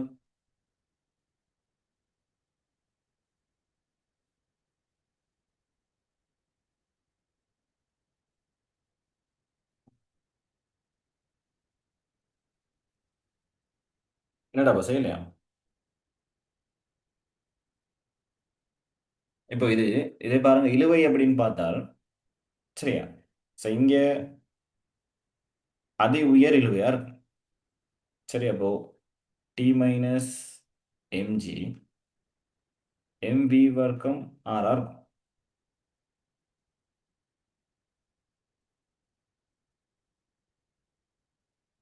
ஓகேவா? அது கிடையா இருக்கும்போது அந்த இடத்துல பாத்தீங்க அப்படின்னு சொன்னால் டி சமன் எம்வி வர்க்கமா இருக்கும். டி சமன் எம்வி வர்க்கம் ஆறா இருக்கும். ஸோ அதால கொஞ்சம் எனக்கு இதுல கொஞ்சம் இது இருக்கு. பட் இப்படி போட்டு செஞ்சாலும் ஓகே தான். இப்படி செஞ்சு பட் இதுல கொஞ்சம் டவுட் ஒன்று இருக்கு. சரியா?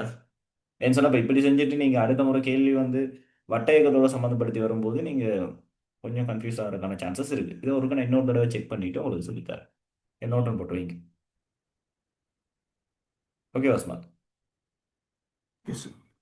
அது ஆன்சர் கொஞ்சம் வித்தியாசப்படுது ரெண்டுலையும். அப்போ ஒன்றா நிலைக்குத்து இயக்கத்தோட போடும்போது வட்ட இயக்கத்துக்கு கொண்டு வரும்போது கொஞ்சம் வித்தியாசப்படுது.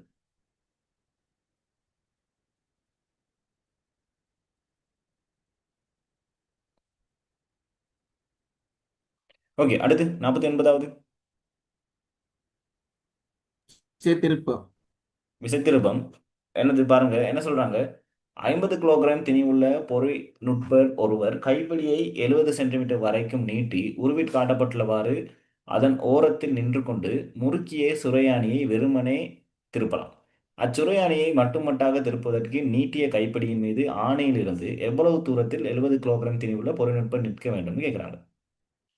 சரி, 50 கிலோகிராம் இருக்கவர் 50 கிலோகிராம் இருக்கவர் 70 சென்டிமீட்டர்ல இருக்காரு அப்படின்னு சொன்னால் சரி, 70 கிலோகிராம் இருக்கவர் எவ்வளவு தூரத்துல இருக்கணும்? 50 சென்டிமீட்டர். 50 சென்டிமீட்டர். ஆன்சர்லயே அதாவது கேள்வியிலேயே இருக்கு ஆன்சர்.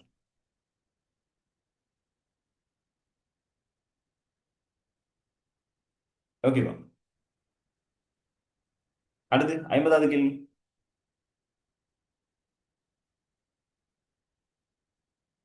பாருங்க. ஒரு ராட்டினம் நிமிடத்துக்கு 6 தடவைகள் சுற்றுகின்றது. அந்த ராட்டினத்தில் அமர்ந்திருந்த ஒரு குழந்தையின் சடத்துவ திருப்பம் 20 கிலோகிராம் மீட்டர் வர்க்கம் ஆகும். அக்குழந்தையின் சுற்றல் இயக்கப்பாட்டு சக்தி யாது? ஓகே, இயக்கப்பாட்டு சக்தி, சுழற்சி இயக்க சக்திக்கு சமன்பாடு என்னது? half I ஒமேகா வர்க்கம். எப்படி வரும்? அரை ஐ ஒமேகா வர்க்கம். சரி, இப்போ ஐ தெரியும். இங்க நாம என்ன செய்யணும்? ஒமேகா கண்டுபிடிக்கணும். ஒமேகா கண்டுபிடிங்க.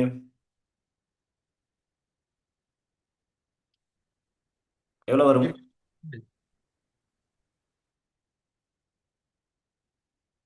சைபர் தசம் சைவதசம்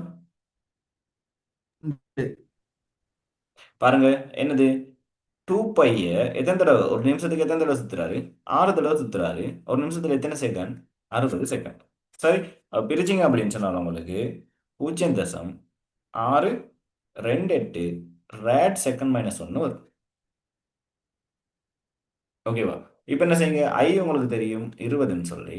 ஓகே, இங்க 0.628 வர்க்கம். சரி, எவ்வளவு வரும்?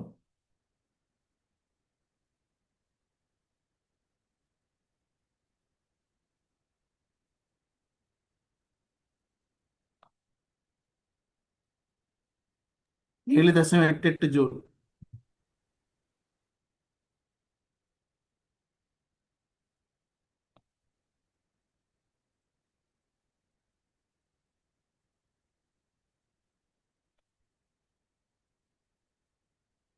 எவ்வளவு வருது உஸ்மான்? 3.6 joule sir. 3.6 ஜூல்னு வரும்.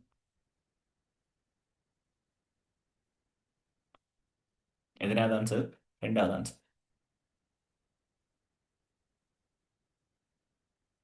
சரியானாக்கும்.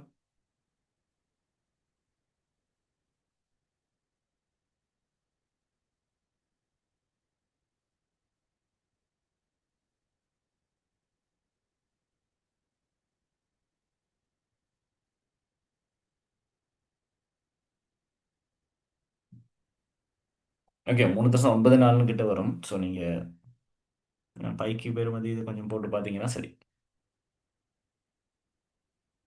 ஓகேவா? ஸோ இதோட 2023 பேப்பர்ஸ் ஃபுல்லாக முடியுது. சரியா? டவுட் எதுவும் இருந்தால் கேளுங்க. ஸோ இந்த கேள்வி ரெண்டு விதத்துலையும் செய்யலாம். ஸோ இதை ஒருக்க நான் இன்னொரு தடவை கன்ஃபார்ம் பண்ணிவிட்டு இதை ஒருக்க பார்ப்போம். சரியா?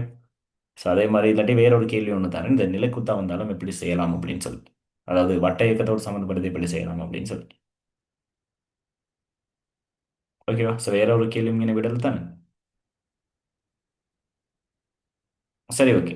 ஸோ இதில் இன்னும் பேலன்ஸ் இருக்கிறது வந்து பார்த்தீங்க அப்படின்னு சொன்னால் எஸ்ஏ பார்ட் கெமிஸ்ட்ரி பக்கம் ஒரு 2 எஸ்ஏ மட்டும் பார்க்க வேண்டியிருக்கும்னு நினைக்கிறேன். ஸோ அதையும் அடுத்த கிளாஸில் பார்த்துட்டு 2024 பேப்பர் ஃபுல்லாக செய்ய ஸ்டார்ட் பண்ணுங்க. ஸோ அதுலேயும் ஃபஸ்ட்டு எஸ்ஏ பார்த்துருவோம். எஸ்ஏ பார்த்துட்டு அடுத்து பார்ப்போம். அப்போ நாளைக்கு நாம் எஸ்ஏ பார்ட் ரெண்டையும் பார்ப்போம். பார்த்துட்டு அடுத்ததாக 2024 மேக்ஸ் ஃபிசிக்ஸையும் பார்த்துட்டு அடுத்து எம்சிக்கு ஸ்ட்ரக்சர்லாம் பார்த்துட்டு பார்ப்போம். சரி, அப்போ அதை பார்த்து முடிச்சால் அதுக்கடுத்து எப்படிபிஎஸ்சி பேப்பர் இந்த மாதிரி வந்து பேப்பர் செஞ்சீங்களா? ஸோ அதை பேப்பர் ஒரு தடவை தேடி எடுத்து பார்க்குறேன். எடுத்துட்டு அதை ஒருக்கா பார்ப்போம்.